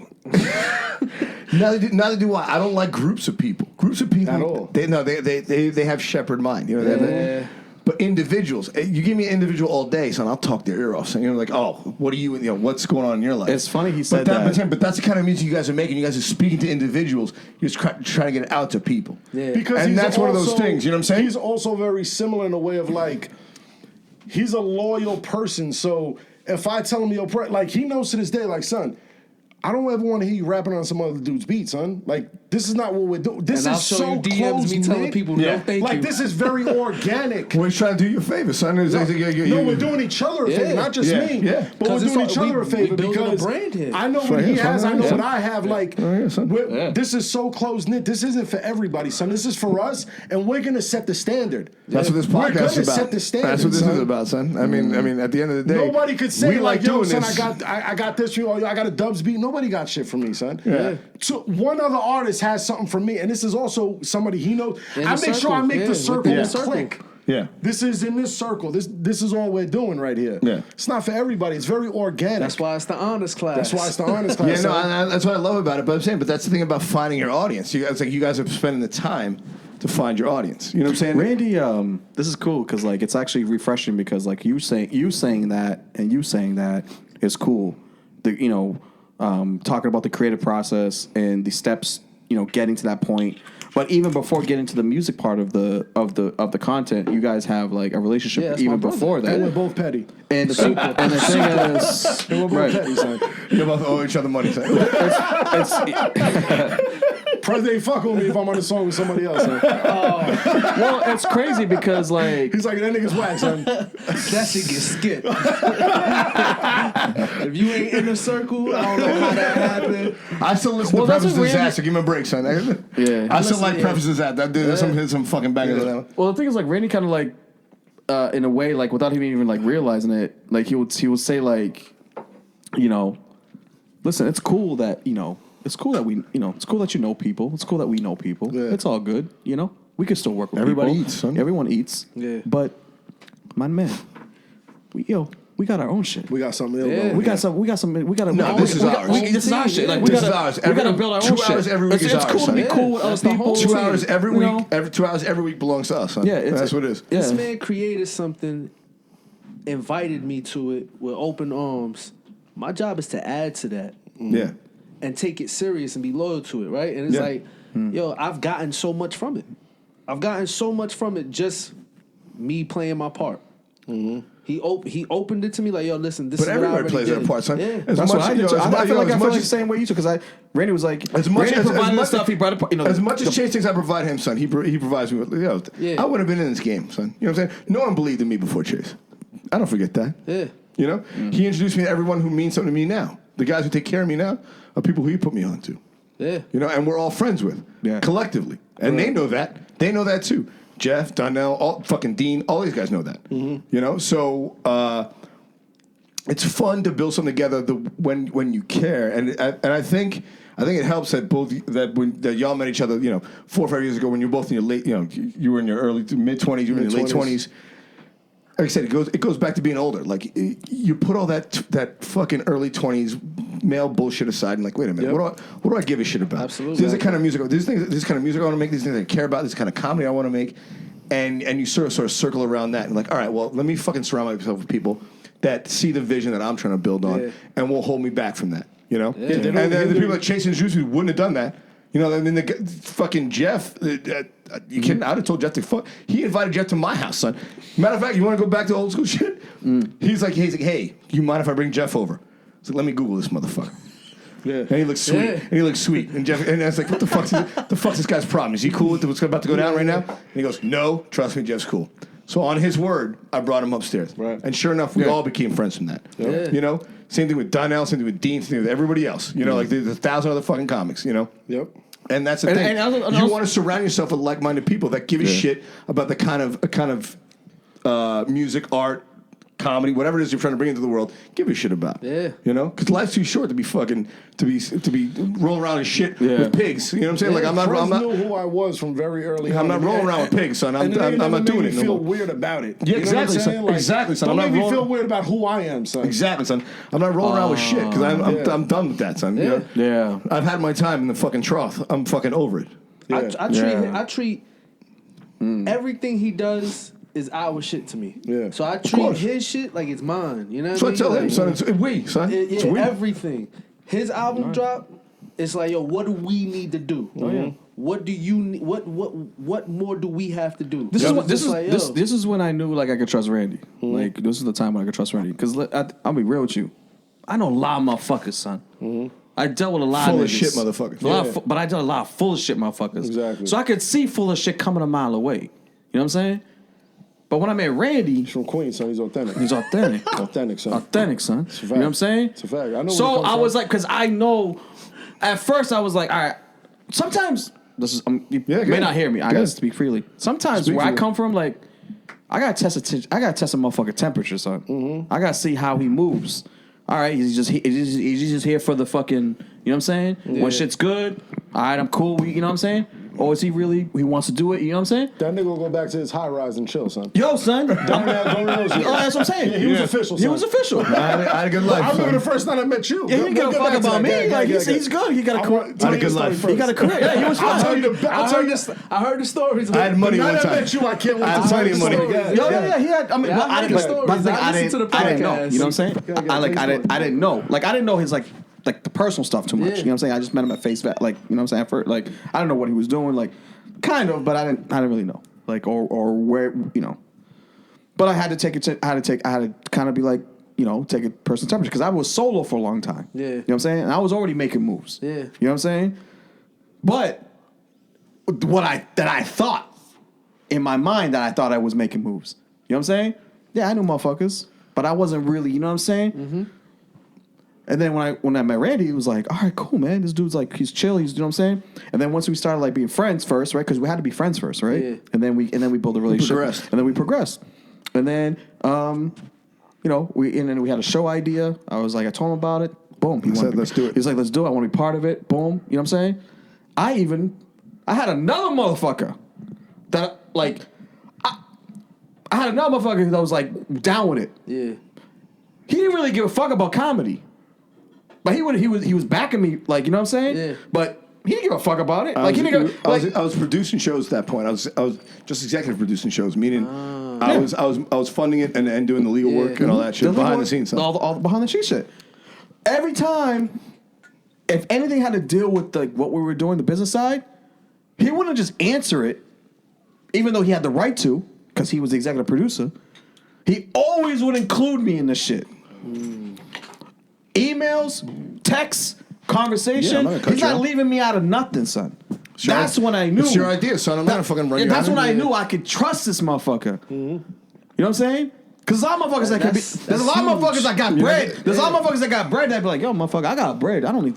This is what. That's huge too. I cared about it. Yeah. What? I cared about it. You want to do it? I got bread. And I told him. He never made me feel like, you know what I'm saying? Is wobbling. I'm like, I got it. It was a trust, man. It was a trust. If they're wobbling, if they're being wishy-washy. It kind of fucked me up because I'm like, damn, this motherfucker. He was too trustworthy. I was like, listen, son. I gotta watch what this motherfucker. I didn't question it like. This motherfucker too trustworthy. I was like, it scared me. I was like, he's too trustworthy, dog. Chase never been treated so good. There you go. So motherfuckers are. Their word is their bond, son. Yeah. That's it. If he gives you his word, he's gonna follow through, son. He's gonna follow through. He may not be perfect with everything else, but he'll give you his word, son. No, if you give his that's word, he's gonna come through, son. Yeah. And that's why. That's how I sleep good at night, man. You know what I'm saying? Like every night, man, I put my head on the bed. I don't got any problem sleeping. It tells you you're gonna do You something. know what I'm saying? Like, yeah, man, I've made a lot of mistakes, but if I say I'm gonna do something, I do it, and that's you know, that makes me sleep well. Yeah. So it's cool. Like I feel like we in the comedy world, you guys in the music world, but we're all a team. You know what I'm saying? We're all a team. When Randy told me about his Gee Dubs, I never met him, but because Randy kind of felt like he kind of already knew me and what I liked and like the vibes, he was like, "Yo, you'll fuck with my brother, bro." Oh yeah, and I was like, "Man, my brother's more fucking street than me, son. I'm more polished." No, because he was like, "Yo, my brother's a rapper." He was like my brother more than me. You kidding me? No, because he was like, "Yo, my brother's a rapper. He's a producer." I'm like, "Nigga, I know rappers and producers, nigga." Like, you know what I'm saying? At the time, because I didn't know you. You know what I'm saying? I was like, "Nigga, I know rappers and producers, nigga. Who you gonna fucking show me, dog?" You know what I'm saying? On like low key shit, but I ain't gonna you know what I'm saying? But then once he introduced me to you, right? Which you weren't very fucking nice the first time. I'm gonna let you know right now. You weren't very kind. You know what I'm saying? But I still love you though, my nigga. I'll tell you my end of the story. All right. Tell that story, and then we gotta end. We're at 2 hours and 10. We gotta get out to the city. Yeah. Okay, but tell that story. Yeah, I'll tell that story real quick. But at the end of the day, once he introduced me to G and he showed me his music, I knew you'd like his music, son. I know, because I know that's how we met, Chase. I was like, what? That's how. Do you remember Sam? I was like, this ain't your brother. That's the first thing I said. Yeah, I was like, this ain't your brother. Yeah, Chase, do you remember Terror Squad he's in? So that's what he was saying. That's how I got introduced to Chase, because Sam J, who's now she's a writer for SNL, and now she's about to have her own late night show. Yeah, she is. And I was talking to her because I was on a Tinder date, and the Tinder date, her sister was the opener for the show. Chase was the feature, and Sam J was the headliner. This is 5 years ago. So Sam's now moved on. We've obviously both moved on. Yeah, I got fat. Cool. It's a hell of a way to date. She's good. She's moving on her career. That's SNL. Fatter, It's like a fatter. But I got 230 episodes of a podcast. But Sam goes, she's like, yo, man, you got to talk to my boy Chase. Y'all get along. Yo, Chase, she calls him over. And then we spent the last 2.5 hours before they shut down the bar talking about 90s hip hop and fucking and debating like Jordan and LeBron. Like, you know, all the shit you would. He asked me so many questions. Oh, yeah, it's just fucking fire. You know me, I ask questions. Yeah. But that's the thing. You meet someone like-minded, and it's like, all right, you don't want to let that go because as you get older, it's like, fuck, man, it's, you know, every year goes by, it's harder to make a new friend. Yeah. You know, and now once every 5 years, son. I'm saying, like, there's people listening to this podcast who consider my friend like, oh my God, it's been 4.5 years. Does he like me? You know, like, you know what I'm saying? But it's one of those things. Like once you find that similarity, you can move forward from that, and especially in a new venture. Like I said, he showed me the way into a thing that I was into. You know. Yeah. So I'm not going to forget that. But also, his comedy, I can't ever be Chase. You know what I'm saying? Like, there's a reason why, like you said, there's a reason why this podcast works, son. Yeah. I'm fucking crazy, man. If it was me alone, if it was me alone, the FBI would be banging on the door and looking for bomb equipment. You know what I'm saying? Like, thank God he's here because it says that it's funny. You know what I'm saying? That it's funny. Otherwise, I'm just an angry fucking guy in a basement. Mm-hmm. But that's the thing. Like, you build that bond, and once you understand the person you're working with, you can then sort of play off each other, and then you can start fucking moving it up and up and up and up, and that's what's fun. That chemistry is That's what I love about the beginning of the fucking album, son. Someone told me that. You know, Salt. I never told you that. That's your voice, right? Salt. You take two ingredients. That's our boy. Oh, I thought that was you. Yeah, nah, that was our boy. It sounded like your voice. You know what's funny, Randy? I never told you that. Somebody, one of our listeners, like, who also was a friend, but she listens to the podcast, and she, you know, posts our stuff. You know, you met that dude who was on. He came here that day. Oh yeah, that night. Yeah. She said the same thing. She goes, you guys' podcast seem like it's, because I'll be honest with you, once we do a podcast, bro, I just like forget it. Oh yeah, so do I. You know, I have to listen back. I used to listen to the beginning. I'm going to listen back to this tomorrow morning before I post it. Yeah. No doubt. So I know around an hour there's a clip I want to try and put in. Okay. But other than that, I'm like, how? Because I have to write the little summary. Mm-hmm. What the fuck are we talking about? I gotta go back and check it out. Yeah. No, but that's a good podcast. The good podcast are when you have to go back and listen to it again. But the podcast, because I'm in it. Yeah. You know, I'm in it. I'm not. But the podcast was the his numbers idea. right now. There's never been a podcast that's been 2 minutes and 12 seconds. But go ahead, continue. It's 2 hours and 12. 2 hours. 2 hours and 12 minutes. 2 minutes, 12 seconds. You think we spent this all 2.5 seconds? Are we on mushrooms? I was like, what? Definitely we are. I was like, have to be on psychedelics to think so. I was like 2 minutes, 12 seconds. I was like, the Gee Dubs know how I fuck, nigga? Was he here with us the whole time? I was like, was he in the room when I was fucking? I was like, that's my go-to number, son.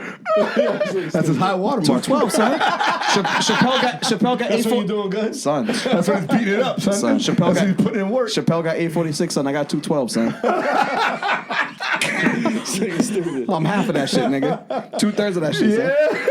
3/5 of a man. That's the assassin moment? Yeah. I respect it. You can do a lot of work in 2 minutes and 12 seconds, nigga.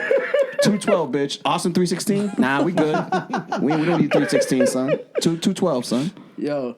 But it's dope to do this shit with y'all because, like I said, you can tell you guys are friends. You know what I mean? Like, that's what makes the whole shit dope because y'all don't share the same ideologies, but y'all like-minded. You know what I mean? Like, y'all come from different paths, but y'all are like-minded. So that's like, that's a mutual respect. That's friendship right there. That's like, so that's why this shit works so well. Well, actually, Chase wrote this in a.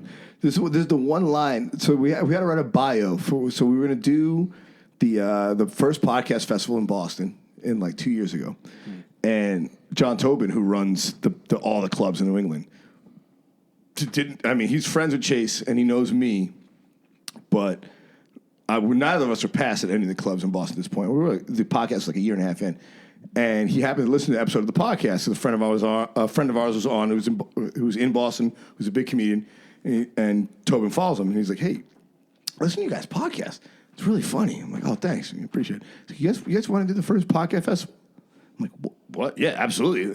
Of course. You know, I'm not even past the club. You know." And so it's like, "All right, send me a bio, send me a clip, and this to submit, and I'll get you in." I'm like, "Fuck, we got to write a bio." Right? How do y'all describe this? Yeah, no. So we never did. No. We did. No, we did. We did. Oh, did we? No, we I'm did. sorry. We did. I wrote bios. I wrote bios for each of us, and I wrote a bio for the both of us. Yeah. A thing for the podcast, and the only line that Chase contributed was this. He's like, and I think it went something. I'm paraphrasing now, but he goes. Chase goes, yeah, two kids from a different thread, cut from the same cloth. Mm-hmm. And I was like, wow, that's a great. That was the one I kept that in the and I kept that in the bio. I was like, two kids from a different thread, cut from the same cloth. Yeah. Mm-hmm. And I was like, that's a great example. Yeah, that's a great example, man. It's like we're not the same, but we know we had similar life paths. Yep. And that was perfect, you know what I'm saying? And that was one of those things like, that's one of the Chases, it's fucking the idiot genius over here. You know what I'm saying? Like, no, he got it right. I was like, I wrote all these other shit, and he sent me that. And I was like, that's what I led with. Like, two kids from a different thread, cut from the same cloth. And to this day, it's what the podcast description is. Yeah. Could I jump in, son? Yeah, of course. Can we get to the new segment? I've been on this fucking podcast 3 times, and we never got to the new segment when I was on here. What's the new segment? The news segment. Oh, news. When you do the fucking news, son. All right, well, I've never made it to the news. We could do this one podcast. news. Yeah, we could do one news. Let's do one news. Yeah, We'll do one news. I don't know how long does it get to Hells? Well, I got from here. If you're driving, quick. 20 minutes. Oh, we good then. Okay, we could do. Where are you trying to get to? The city? Yeah, now Chase is on time, son. Okay. Now because he's set up, because Godfrey's waiting this motherfucker. Don't worry, Godfrey will be late too. No, he'll be late too. He'll be late too. But I'm not worried about that. I'm worried about this. Yeah, so news. So I want to get to the news. I want to talk to you about this. I've never got to the news segment on this Really? podcast. No, that's how you know you're doing good, son. If you're bombing, son, you get to news. If you're a guest and you get to news, if you're a guest, you get to news. You're bombing, son. I'll tell you right now. The first thing I want to talk about. Sure. First thing, fuck the stimulus check. That's second. Number one. No. I need that. So you know that. You win. I don't know. Nigga, fuck you, nigga. I need that. Fuck you. Yo, Chase, I'm with you, son. Yeah. Me too, son. I'm taking everything. I need that 6. I'm taking whatever they giving. I'm taking. Yeah, I need that. Nah, the one I wanted to talk to you guys about was so apparently Vanessa Bryant's mother. Kobe Bryant's ex-wife. What happened? Vanessa Bryant's mom. Yeah. Vanessa Bryant's mom is suing Vanessa Bryant for $5 million, which equates to $95 an hour for $18 an hour of childcare for her 3 kids. Disgusting.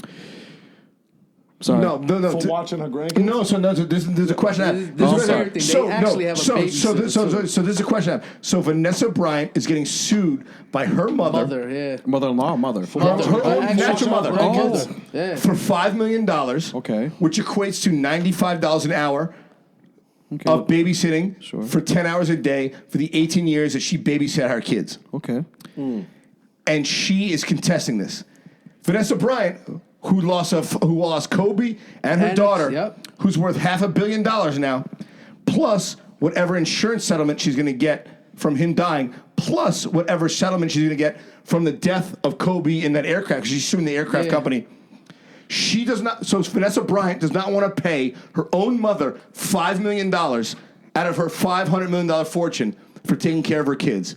How do y'all feel about that? Okay, so I'll retract from what I initially, because I jumped the gun when I didn't finish the. I didn't hear you finish the rest, but because at first I was like, "That's disgusting," but then you said it the whole thing. Now I'm gonna retract my statement. $5 million, son. $5 million out of 105 out of 500 million.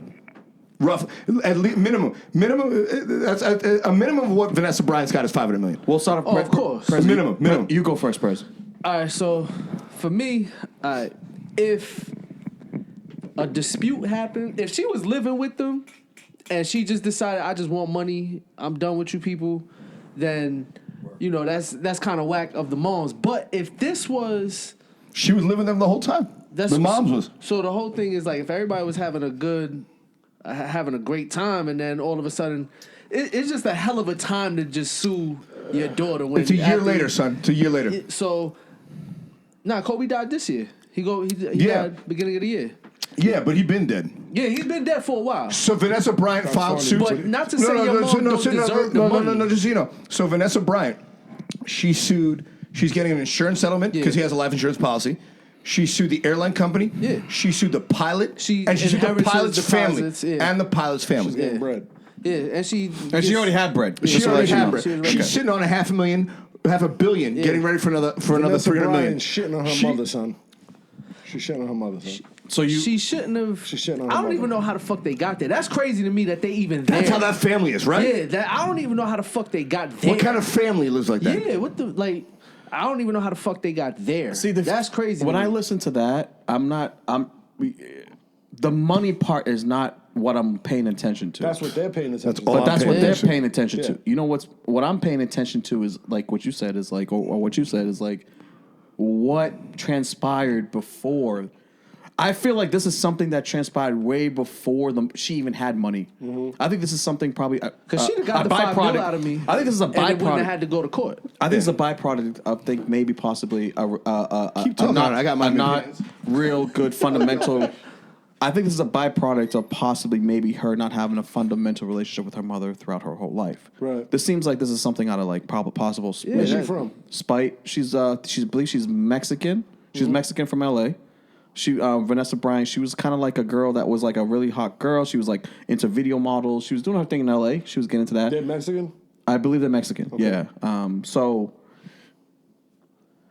This is what I don't. This is what I. This is. I don't know this how is, this that is family weird. got there. That's crazy. You know, Right. because That's crazy. I'll be honest with you. Sometimes if you got money, man. Yeah. Money shit, doesn't it'll mean you're taking change care of people your around family. you. Yeah. So you have that thing. So maybe she didn't have a great relationship with her mother, but I Didn't don't know why she didn't would. Kobe agreed to take care of the mother-in-law The family. for the rest of her He was life? taking care of the He family. agreed to that in court somewhere, if I'm not mistaken. He was just taking care of the family. Like he believed in making sure they were good. They lived there and all of that shit. So I don't know, but $5 million. But why? If you got $500 million, like I said, depending on what the fuck transpired. But even still, like at the end of the day, I'll be like, it doesn't do a dent to my pockets here. Just take the shit. But his wife is foul, son. That's what I'm gonna say. His wife is foul. Listen, I cannot. If you have $500 million or whatever the case number is, you know, even if your mom is asking it, right? Yeah, even if your mom is asking it, even if your mom's, son, she got buku cash. Son. Yeah, that's She's what I'm got saying. $5 million, son. Hold that shit close. I can't Give her see that $5 her, million, son. Yeah, I can't see her having a problem with just giving up $5 million, even if her mom's was wrong, right? Like I still can't see like. I mean, in her You got defense, $500 million. All right, I'm back. no, in her defense, though, I agree with you. I say give her the $5 million. And hey, Even if you done with it's her, a right? problem. You know how much cash she she paid got, her. son? Pretty much, Hang on. she paid her to go away. We can still look at it that way. But I'm looking at it like this. It's like you took care of my kid for 18 years, right? Now you're suing me for $5 million. It's like, do you want to have a relationship with the money or you want to have a relationship with me? Well, she kicked the moms out the house, right? That's what this whole shit started. I don't even remember what dispute happened. Yeah. They had a But weird she relationship. kicked the moms out the house. They never really All had right, like. now that I'm back from the bathroom, and I don't even know what y'all are fucking talking about, I had ideas about this before you guys can. The mother's wrong. Son. The wife is wrong. Yeah, no, She's wrong. Exactly, I agree with you, Jess. Let me break it down right now, real quick. So Papa Prez, you say who's wrong? I'm just The saying. wife. She should just. What's her name? Right or What's wrong? the wife's name? Something Brian? She should Vanessa. just give. She Vanessa should have just Bryant's gave the fucking moms wrong, $5 son. million. Yeah, give the Right mother the or bread. wrong, the moms Give the that mother $5 bread. million don't do a dent Yes. to you. You could just gave it up. And G, you saying what? You should Give your mom some money. Give your mom some Yeah. money. Wait, can I say something? I'm gonna say it to the camera too. To the Lakers organization, I just my name's on the podcast. I come to you. I come to you. Hold on, let me say. I come to you on bended knee. I come to you on bending knees, son. On some Dave shit. I'm coming. Miss Jeannie, Jeannie Buss, Miss I love Jeannie you. Buss. I'm a Celtics fan, but I love the Lakers. If I ever do a show in LA, I just want to let you know I respect this man, but not all his opinions are you know Or share. I agree with. If at any fact that you know if the Celtics and the Lakers make it to the NBA Finals this year, I would love to discuss it with you. And be allowed in the building. Yeah, about Randy's comments and behavior. Yeah, nothing what he says reflects in my opinion. Yeah, it's all my opinion. Hold on. Yo, Randy Valerio on Instagram. So I would love to discuss anything that what Randy had to say. I would love to discuss it with you. That what Randy had to say over front court seats. And then after we can go into the skybox and we can discuss it. You know what I'm saying? So that's all I wanted to say. Take care of your families, man. Yeah, son. Take care of your Take care of your families. There's a lot of my family I don't love. 1% to not hear. Yo, let me tell you something. Can I say something? Honestly, if Vanessa was smart, she'd pay her $2.5 million to shut the fuck up. She's settled. But meanwhile, she kept it in the court. She's fighting a $5 million lawsuit to keep it in the court. That goes back to me. Bad business, son. Yo, if you silence your mother, make you look good in the middle of a death of your husband. That's what I'm saying. How did that shit get there? No, that's settled out of court. That's how I know Vanessa's a gold digging bitch, son. The fact she's going to the fucking war over $5 million to shut her mom up. You know what I'm saying? Like for $5 million, you gotta be smart. Shut up. This is what I'll say. It's bad business. I don't like bad business. She's bad business. This is what I'll say. Vanessa Bryant, eat a dick. I wish you crashed in that fucking helicopter, you cunt. That's what I say. I said it. This is what I will say. And this is at Chase Abel.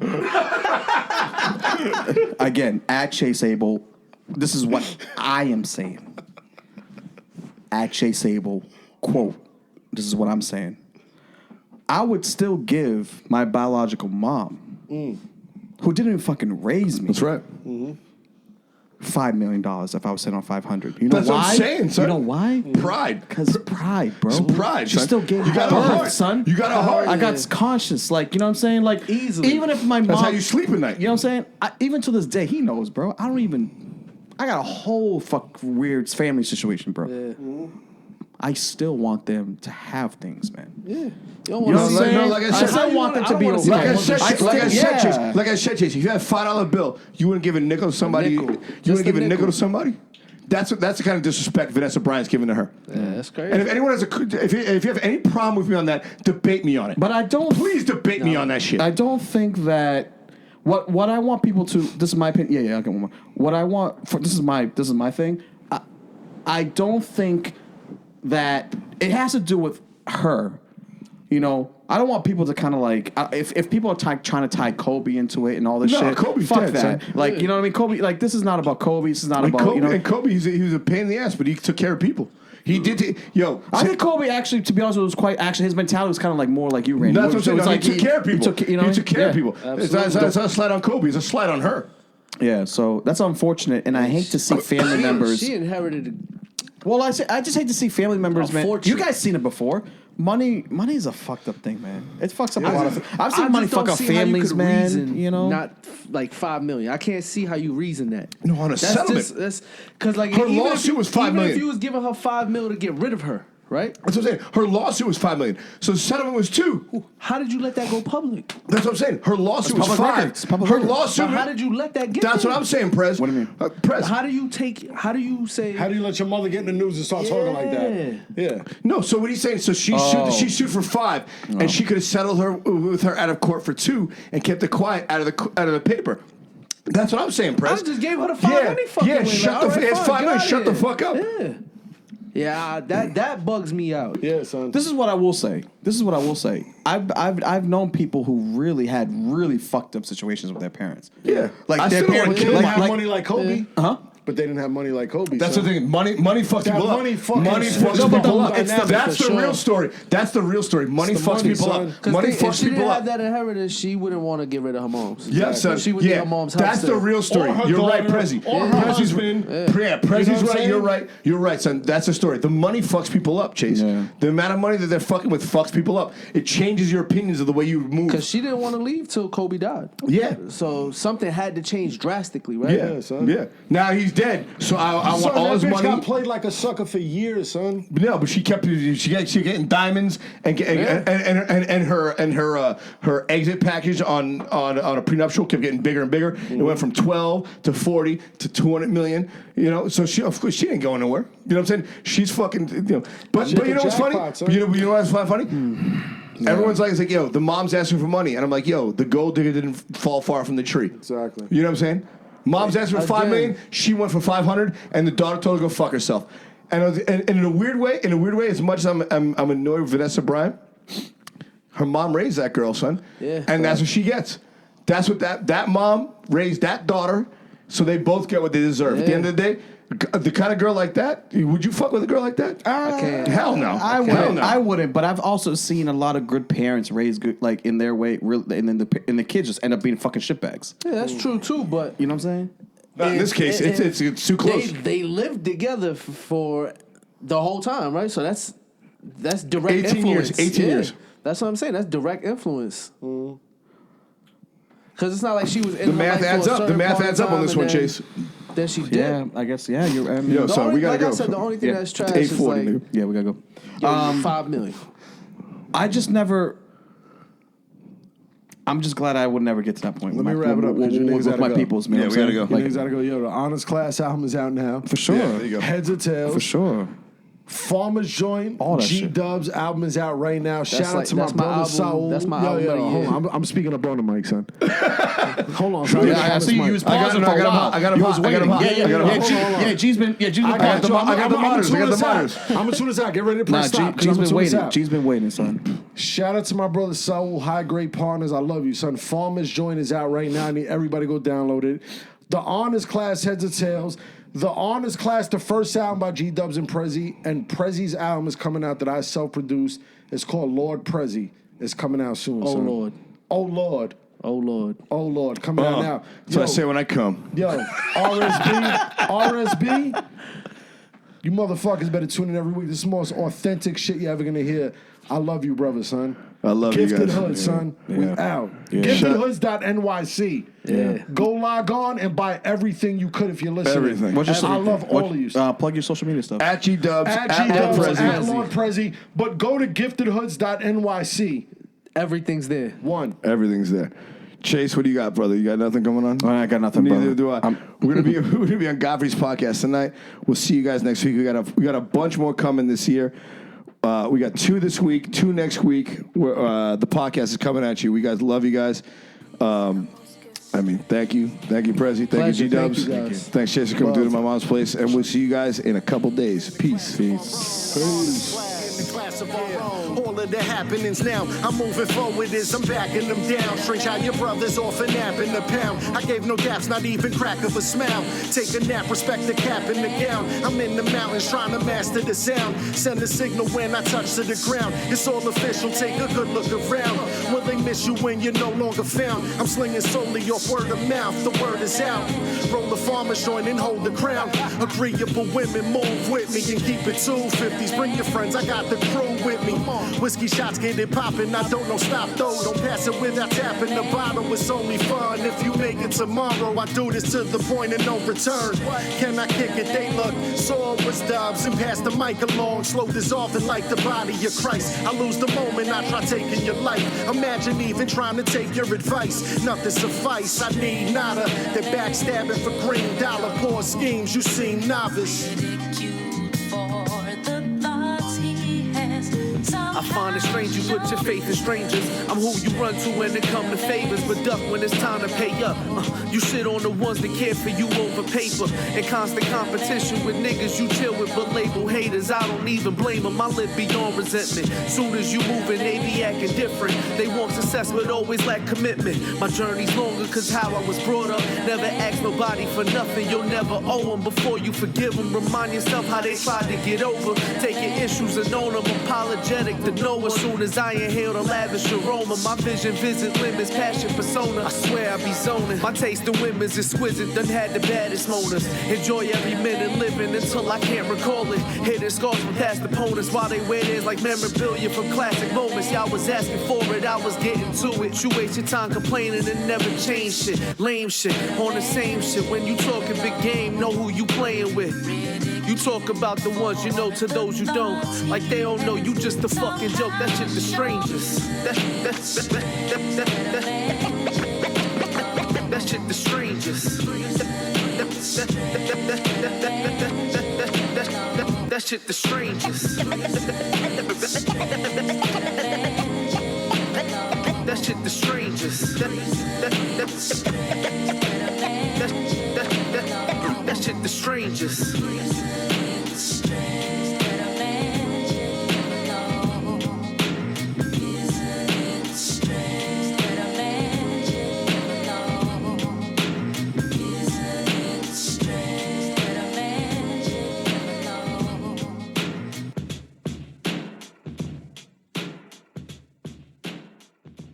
Raise a Bro podcast, you fucking bitch.